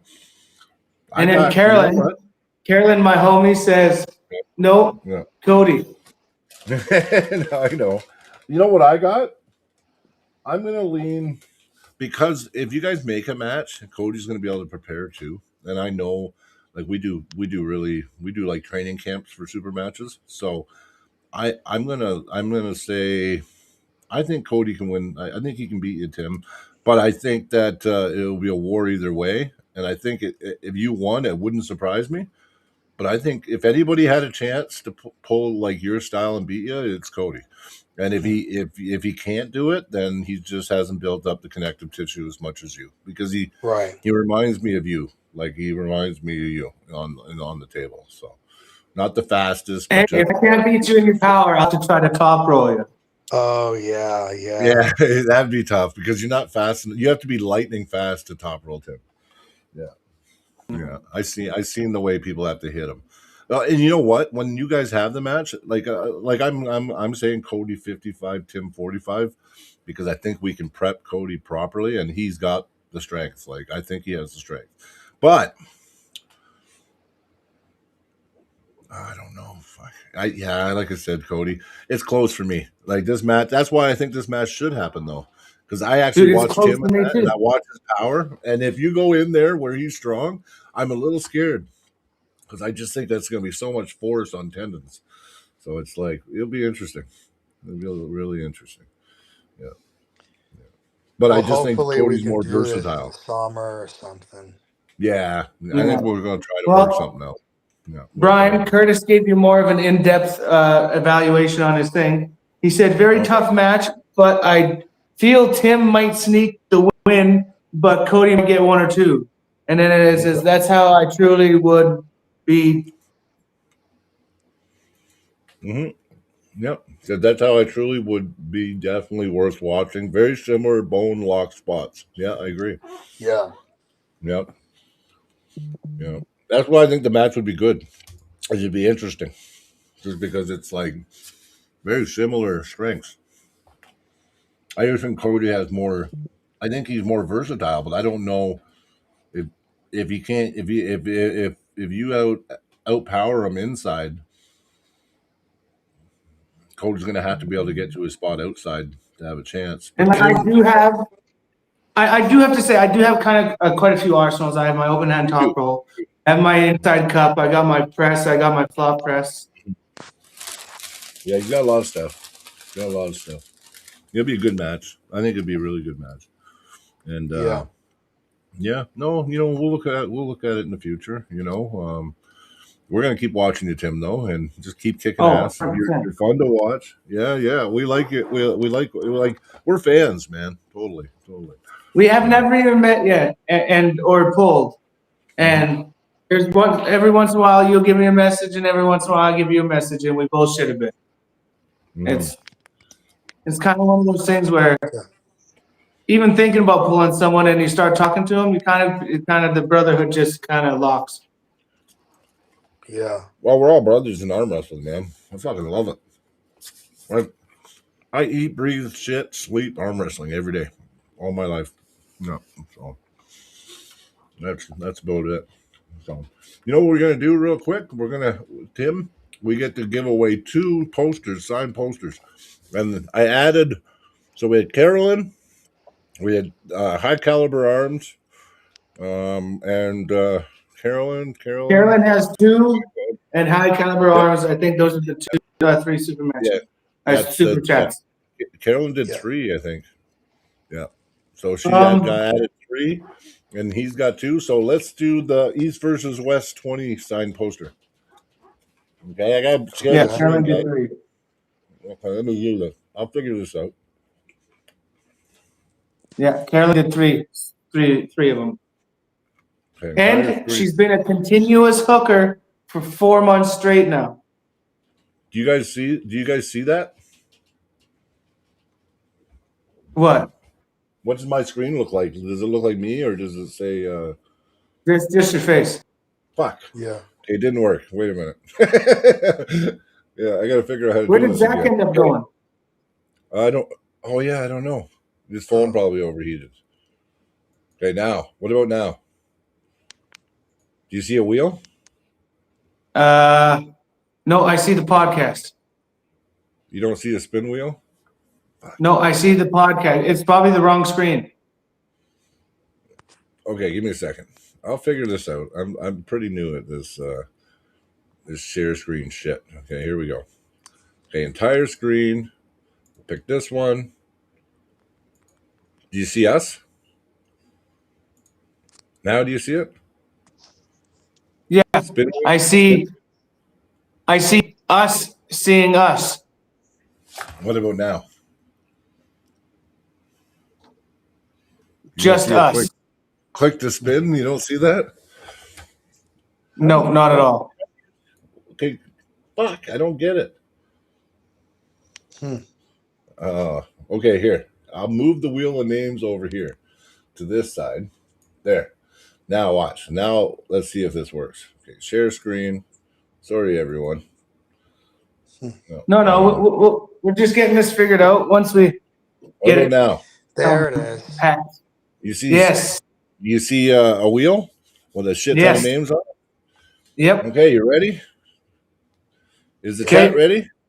Be ready. You could win. Whoever gave a super chat or was a member this month. Here we go. We got 2 prizes. First one's East versus West.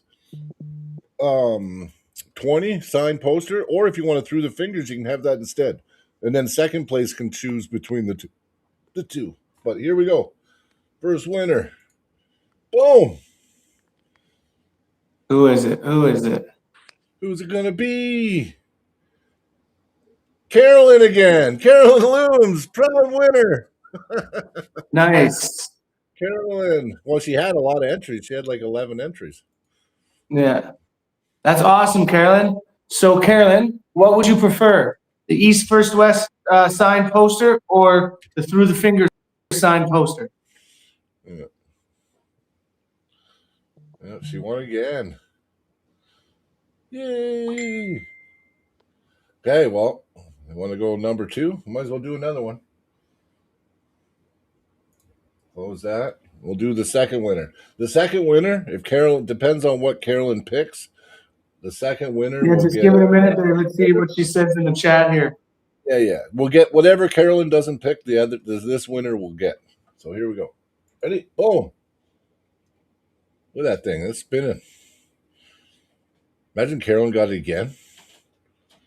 Clifton. Nice. Clifton Erickson? You want to know something? Clifton has Yeah. been. It's almost stopped on Clifton's name every draw since we started doing this, and it always goes one Yeah. past him.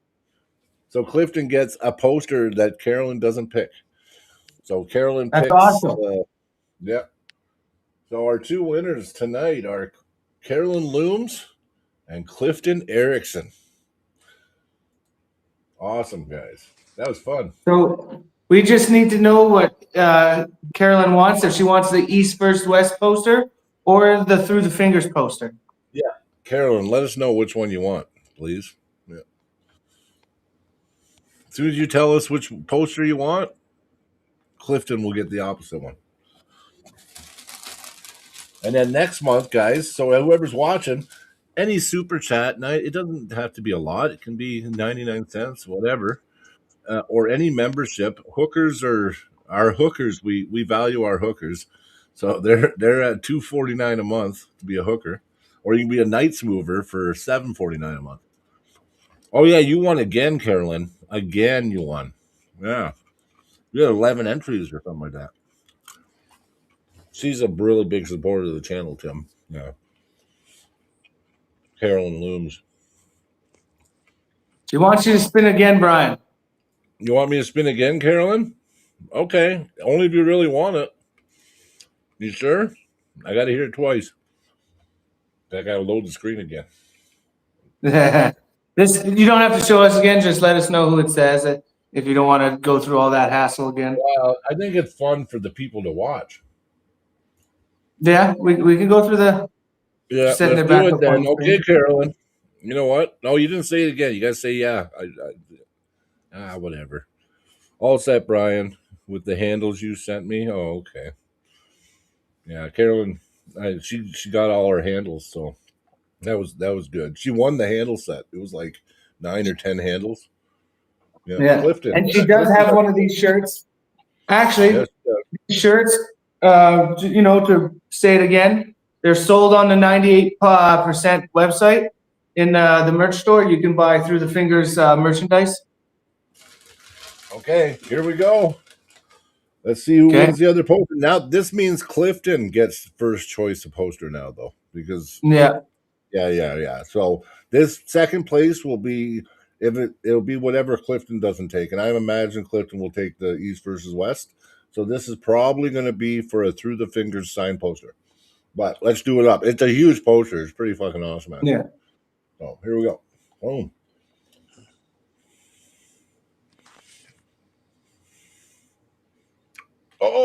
Oh, Nick. Yes, Nicholas Abel. Archer. Nice. Boom. Perfect guy to win it. Perfect guy to win it. I am happy.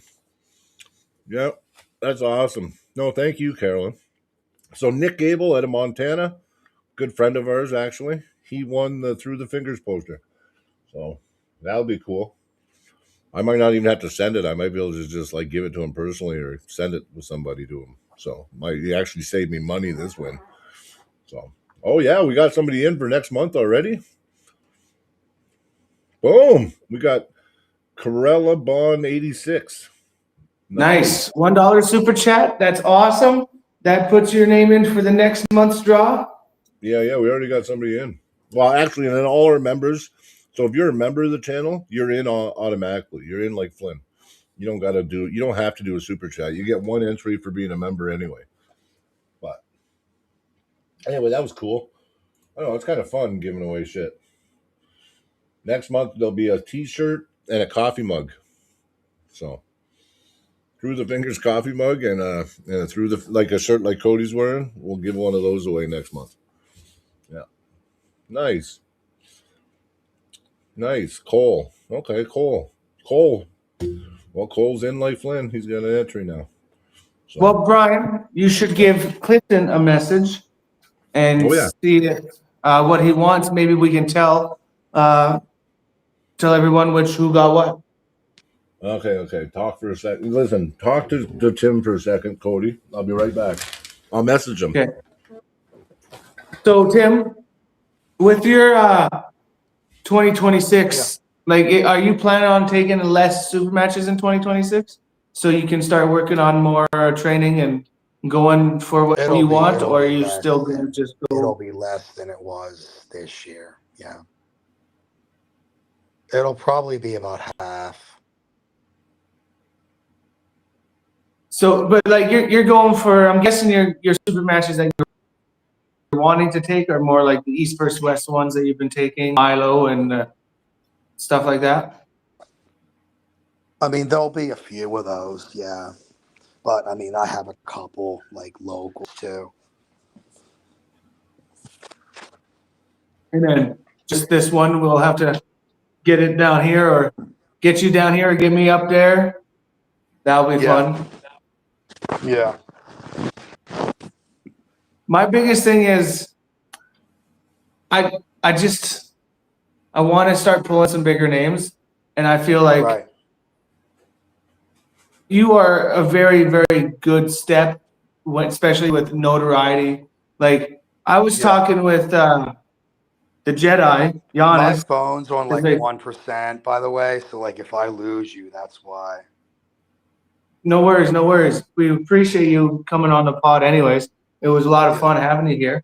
If you do end up your phone dying here, Yeah. but yeah, even Giannis knows your name. Like I was talking to Giannis, and Right. Giannis is like, yeah, I know him. Like it's a very known name in the arm wrestling community. Well, I mean, you're gonna get your match. It's just gonna be a matter of when we can figure it out. Oh yeah, and you know what? So I never worried like about it not happening because like I said, we talk and what happened? Oh, we lost him, but that's awesome. Clifton Erickson, Nick Mode on winning the posters today. That was the posters. I have to say, my favorite. I do love East First West, but my favorite is going to be the Through the Fingers poster. It's going to have my signature. It's going to have Brian's signature and Zach's signature on the poster when we send it.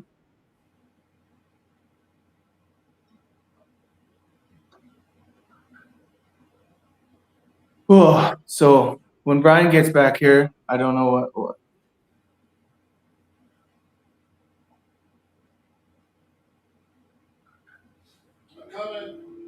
Yeah, we lost him.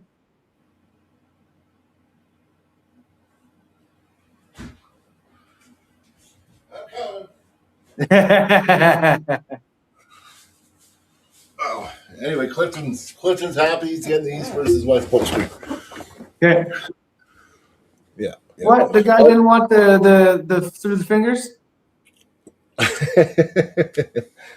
You know what? He'll get one. We're gonna get him. We're gonna get him Vista printed or something. We're gonna do more of them anyway. So, Yeah. right now they were hard to get, so they actually are rare. They were so big and awkward to send to. Like, ended up, you would not want to pay what we had to pay for these posters, these Through the Fingers posters.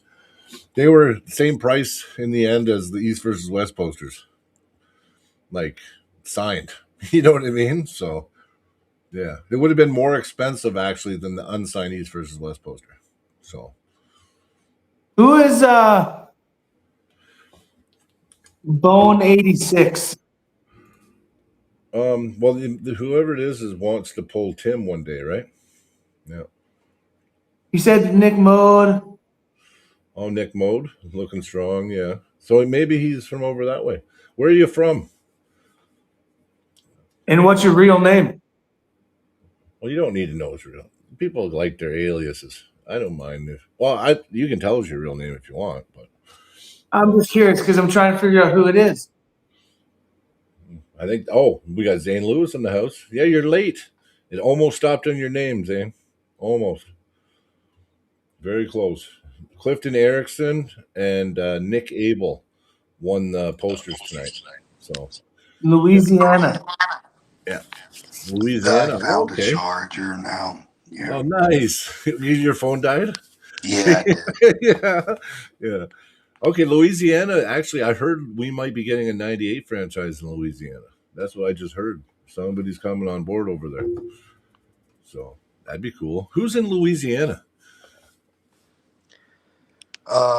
Toulier is in Louisiana. Craig's from there. Yeah, and then Dan Mosier's from Louisiana. What happened to Mosier? I haven't seen him pull. He had an injury. Oh, okay. Mm-hmm. Yeah. Yeah, he had an injury.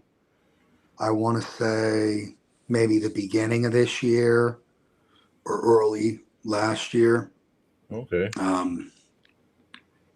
That's I his name. forget exactly Cole what it Raybon. was, but His name's Cole Raybon.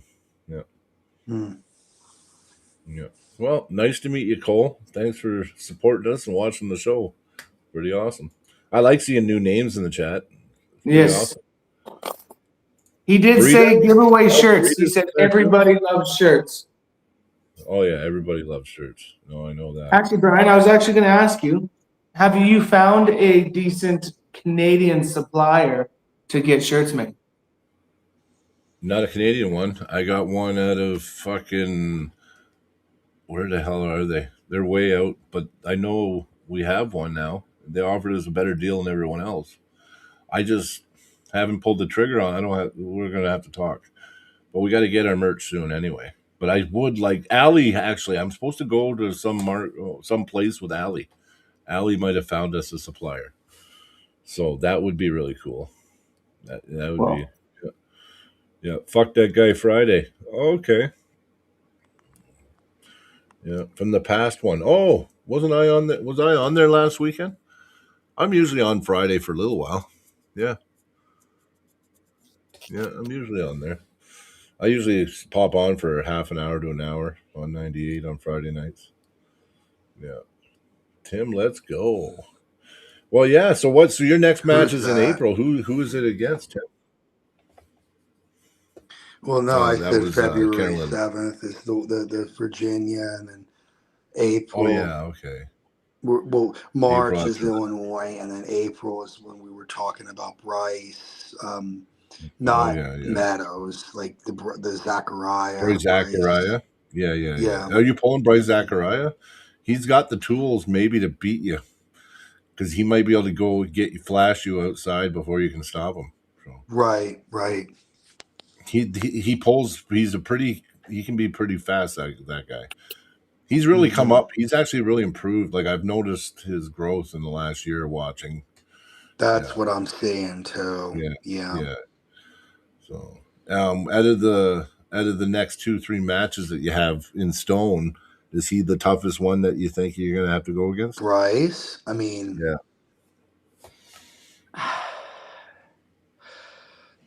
I mean, I would say like all these. I mean, all three of these matches are like really good. I mean, They they're could be. all like definitely winnable for me, but like they're Yeah. definitely like not going to be They could go. easy. Yeah, I know what you mean. You I know what you know, mean. They're not guarantees. They don't feel like guarantees. no. Yeah. You know, if I pull well, then I think I'll win like 3-1 or something. You know. Yeah. Yeah. Well, right on. Right on. Well, you know what we'll do moving forward. We'll just try to work it out. We're going to have a few events coming up. Our event's going to be, it's not going to be the beginning of May now because Provincials is May 9th in Lethbridge this year, Okay. guys.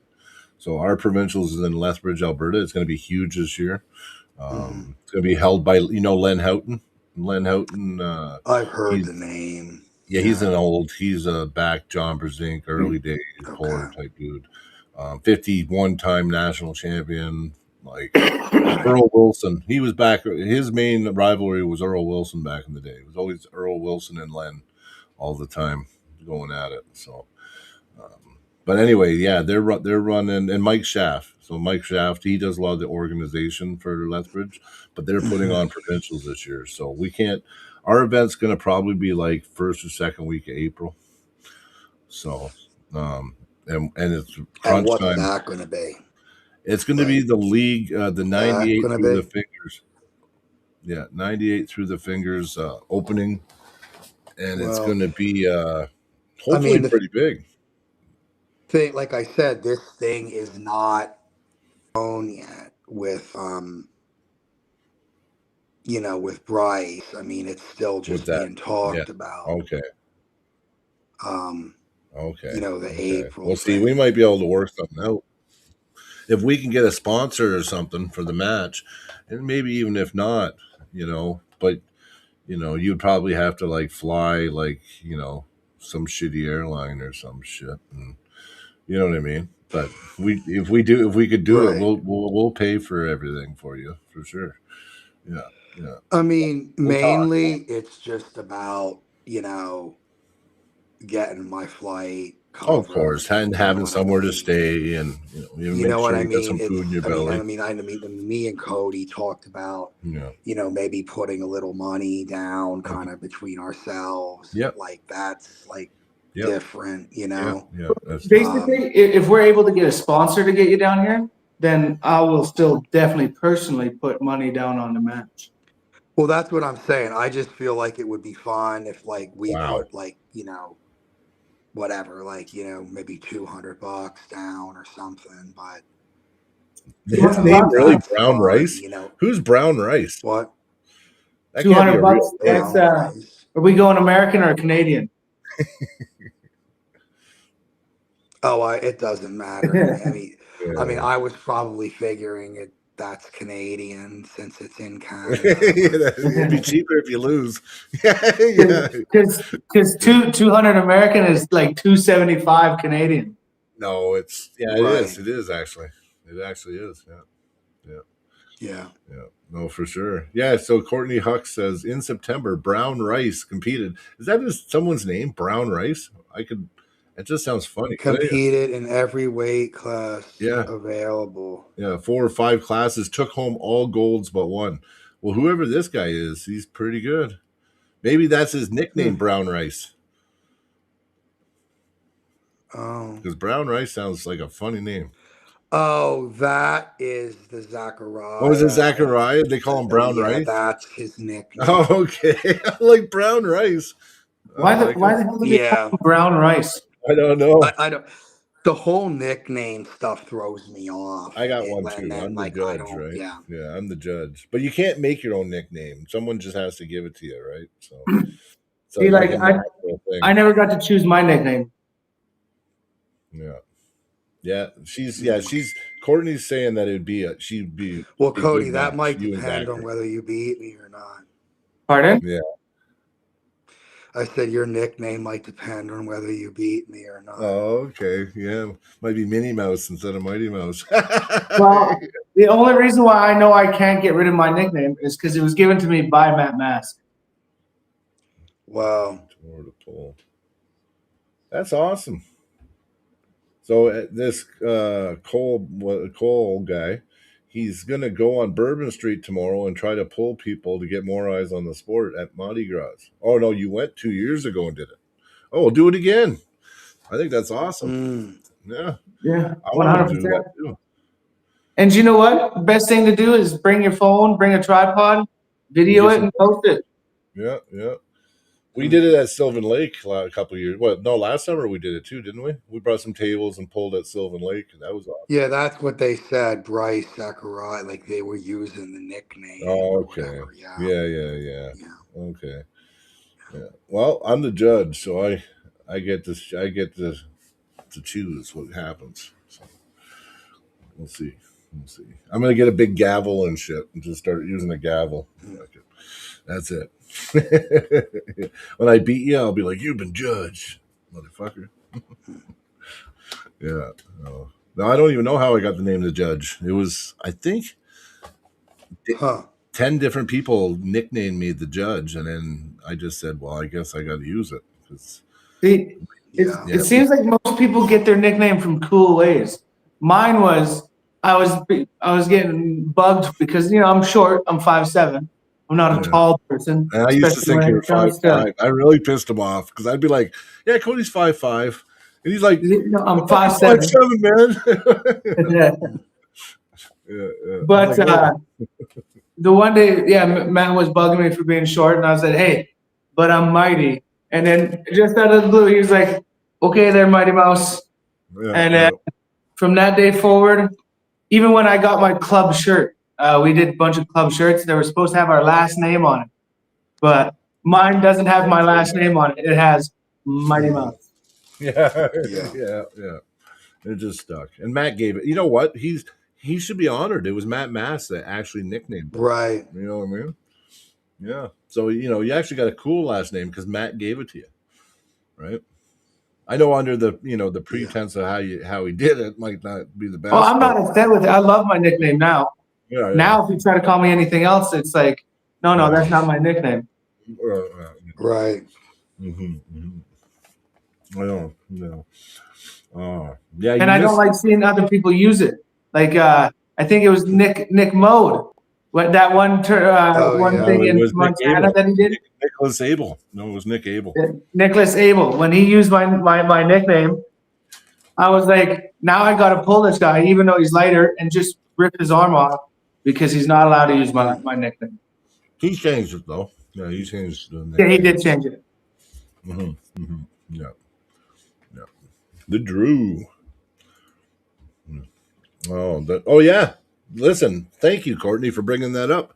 February 21st, we got the TAWF League hit in Calgary. It's going to be Calgary versus Vancouver, and our Alberta team, I think, is the best team out of all the teams. Of course, I'm biased, but we actually have some killers on our team, though, right? We got, yeah, no.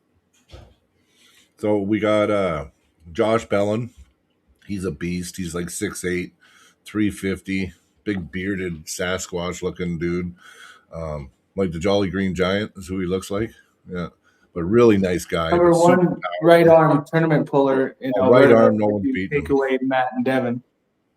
Yeah. Well, they can't come. Yeah. But then you got, yeah, he's number one. He's number one in Canada anyway. He's won nationals, 3 years now? So he's Yeah, number one super heavyweight in Canada. but I wouldn't But say number one super match. No, but at nationals, no one's beaten him at nationals. He's undefeated at nationals. Yeah. So I don't know. Yeah, Rick Heidebrecht did beat him after because Josh tired. He gets tired. So like, if you can put the bleed on him, like not me, but like if Rick Heidebrecht can bleed him long enough, he comes back. But Josh usually wins the first couple rounds against Rick, right? But I didn't even get to the next people. And then we got Dustin Houghton, Dylan Houghton. We got Sean Crowther, Greg Deneen. Who else? Who else is on that? On the oh man, see, I even forget all the teammates already. But anyway, we're awesome. Anyway, we're just fucking awesome. Calgary's gonna kick ass. Well, But I'm not going to say him off by weight, but you got Josh Bellin, you got Sean Crowther, Caleb Freeborn, there you you got go. Victor, you got Mason Mason DeRossi, DeRossi. Mm-hmm. you have Medicine Eugene. Hat guy, Eugene. Yeah, Eugene. No one's beating Eugene. No one's beating Yeah, him. there's a Houghton on the team. There's two Houghtons on the team. Yeah, Dylan Dustin and Dustin. Yeah, Kelly Leach, Jason T-Bach, and Jordan Weeb. Jordan Weeb just won nationals. Yeah. Kelly Leach always wins nationals. Yeah, our team is fucking stacked. That's all I can say. We're stacked.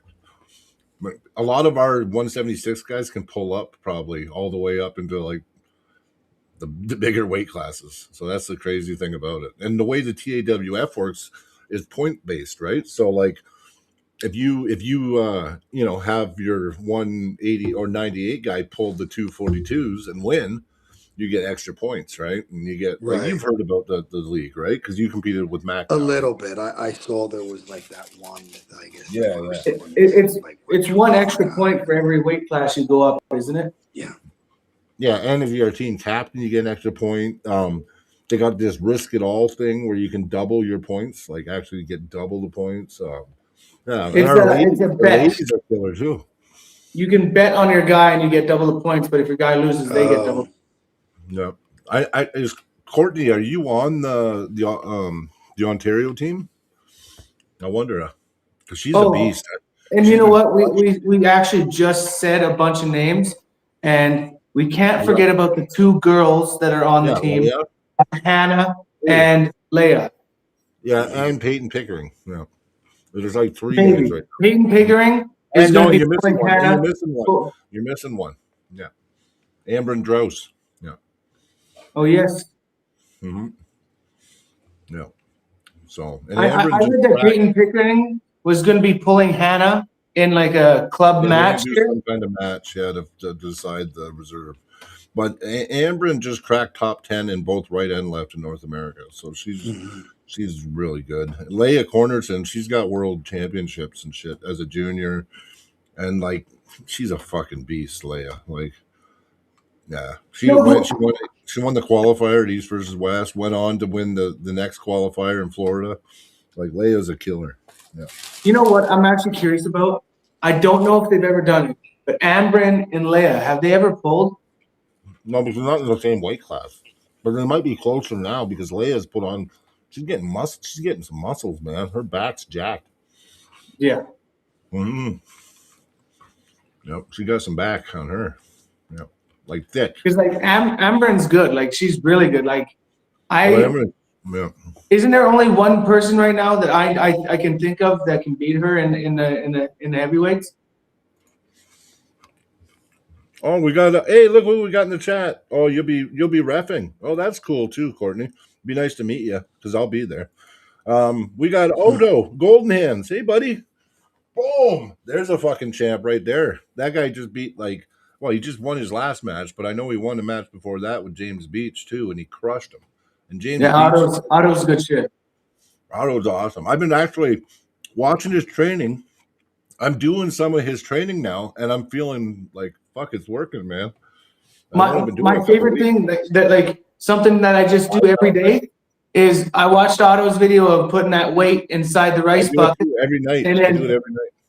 turning that weight. Dude, your thumb gets so blown up from that. Jack, it doesn't come down. I know. I couldn't do more than 2 sets because my hand was too jacked. Yeah, I know. Yeah, instead of putting your hand in the rice bucket, you put a 5-pound plate and you turn it, and then you turn it this way, and you go, and then you turn it this way, and you just keep turning it back and forth, and then your hand just fucking blows up like this. It actually works really, really good. And like you're not supposed to move your wrist at all. It's just using your thumb and your 2 fingers. Your thumb, You're going like this. Yep. And yeah, see, you're turning the wrist. He doesn't turn his. All he does is this. Yeah, he goes like this. Yeah. I was just trying to give an example. I wasn't trying to. Yeah. No, it's true. It's just the thumbs in the index finger. Yeah. Yeah, It's insane. Male and female team. I know, isn't that good? I think honestly, Ontario, Montreal. I don't know. I don't see Vancouver. They have some beasts though too. Matt Sador is kicking ass right now. He's on their team. You got Ryan Espy on Vancouver. You got a lot of our guys. Fraser Benoit from Alberta's on the Vancouver team. Who else? They got Matt Sador, Ryan Espy. I'm surprised that the BC team went so far into Alberta for pulling people. I was surprised too. They just kind of plucked all the people we didn't pick, right? It was interesting. Yeah. But we got Victor one of their 220 guys, I know he's not going to be able to do much compared to our 220 guys. That's Alex Martinez because he ain't beaten. He's not beaten friggin' Victor or wow, why do I keep forgetting his name? Oh shit. No. Medicine Hat.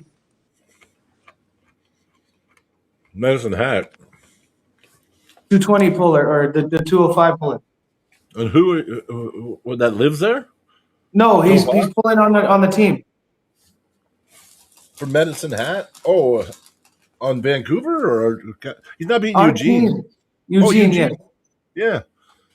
So Eugene, I know Alex Martinez is not beating Eugene or Victor in the 205 class. No. No one beating what's going on? Oh, you can't really. He has no sound, so he just sees our lips going. Well, fix your shit, brother. I don't know. But I will tell you guys, I know we got a good crowd on here and everything, but I've been like, my gut is going, and I'm going to have to take a big break, so we might as well end it. Listen, Tim, we really appreciate you coming on, buddy, and we'll keep in touch, and we'll try to maybe work something out soon, and maybe if you don't put that Zachariah match in stone, we can do something and have you pull Cody. Yeah, if they don't solidify that. They don't solidify it. Yeah, okay. Then because they talk to you first. So yeah. Plus, Ian's our buddy, and so I like JJ's the man too. I love those guys. I talk to Ian on the phone a lot. Like he's a really good person. So I would never want to even take a match from him or anything. So, Right. but anyway, well, listen, you have a really good night. It was good coming Yeah. on. We'll have you on again too. Anytime Yeah. if we're just shooting the shit and you ever want to come on and talk, just ask for a link and I'll send you a link too. Yeah. You're more than welcome You to guys shoot the shit have with us. a very Merry Christmas as well. Thanks, buddy. Yeah, Merry Yes, Christmas, Merry buddy. Christmas to you too, I Tim. forget it's 2 days to Christmas. Yeah, Merry Christmas. Yeah. And Merry Christmas, chat. If you don't celebrate Christmas, happy holidays or Hanukkah or whatever it is. But either way, have a good holiday. Okay, buddy. Thanks again. Yeah. Oh, Dan Plexman in the house. You just coming in now, Dan? We're ending it. Jeez. All these legends coming on as we're leaving. So Well, I got a question for Dan. Have you got the hat yet? I know I've sent it. Oh, Dan, did you get the hat from Cody? We'll see. We'll give Dan time to let Cody know if he got the hat or not. So he just got home from practice. I practiced today too, and I did. It was back pressure and cupping. We did lat back pressure and hammer back pressure with cupping. So Yeah. and then we arm wrestled after. So me, Jared, and Because I know I've gotten a shirt from Dan, and I have to say thank you for the card. That had a lot of kind words on it. Appreciate that. The card holders and the little how would I say it? Comic book. That's kind of cool. And thank you. I appreciate that. yeah, he says no hat yet. Yeah, not yet. Well, it Hasn't should come be yet. there. I know the girlfriend sent it off because I asked her to. Yeah. Oh, it will come. Sometimes it's far, and our mail sucked. And when you did all that, we just came off strike, so you couldn't. He didn't check the box today, so it will come. It will come. It'll be there sometime this week or next week. It has to be. Yeah, for sure. Well, yeah, you know what? I want to see a picture of it when you get it. Yeah. Oh, yeah. He'll let you know. But anyway, yeah. Merry Christmas, everybody. You're awesome. Merry Christmas, Cody. Merry Christmas, brother. Sorry, Golden Hands. Sorry, anybody, Dan, that came in late. But we got to go. And I hope everyone has a Merry Christmas. And we'll be on before the new year, more than likely. So we probably won't miss a beat. We'll probably be on Sunday. But anyway, boom. Stay powerful. Have a good night.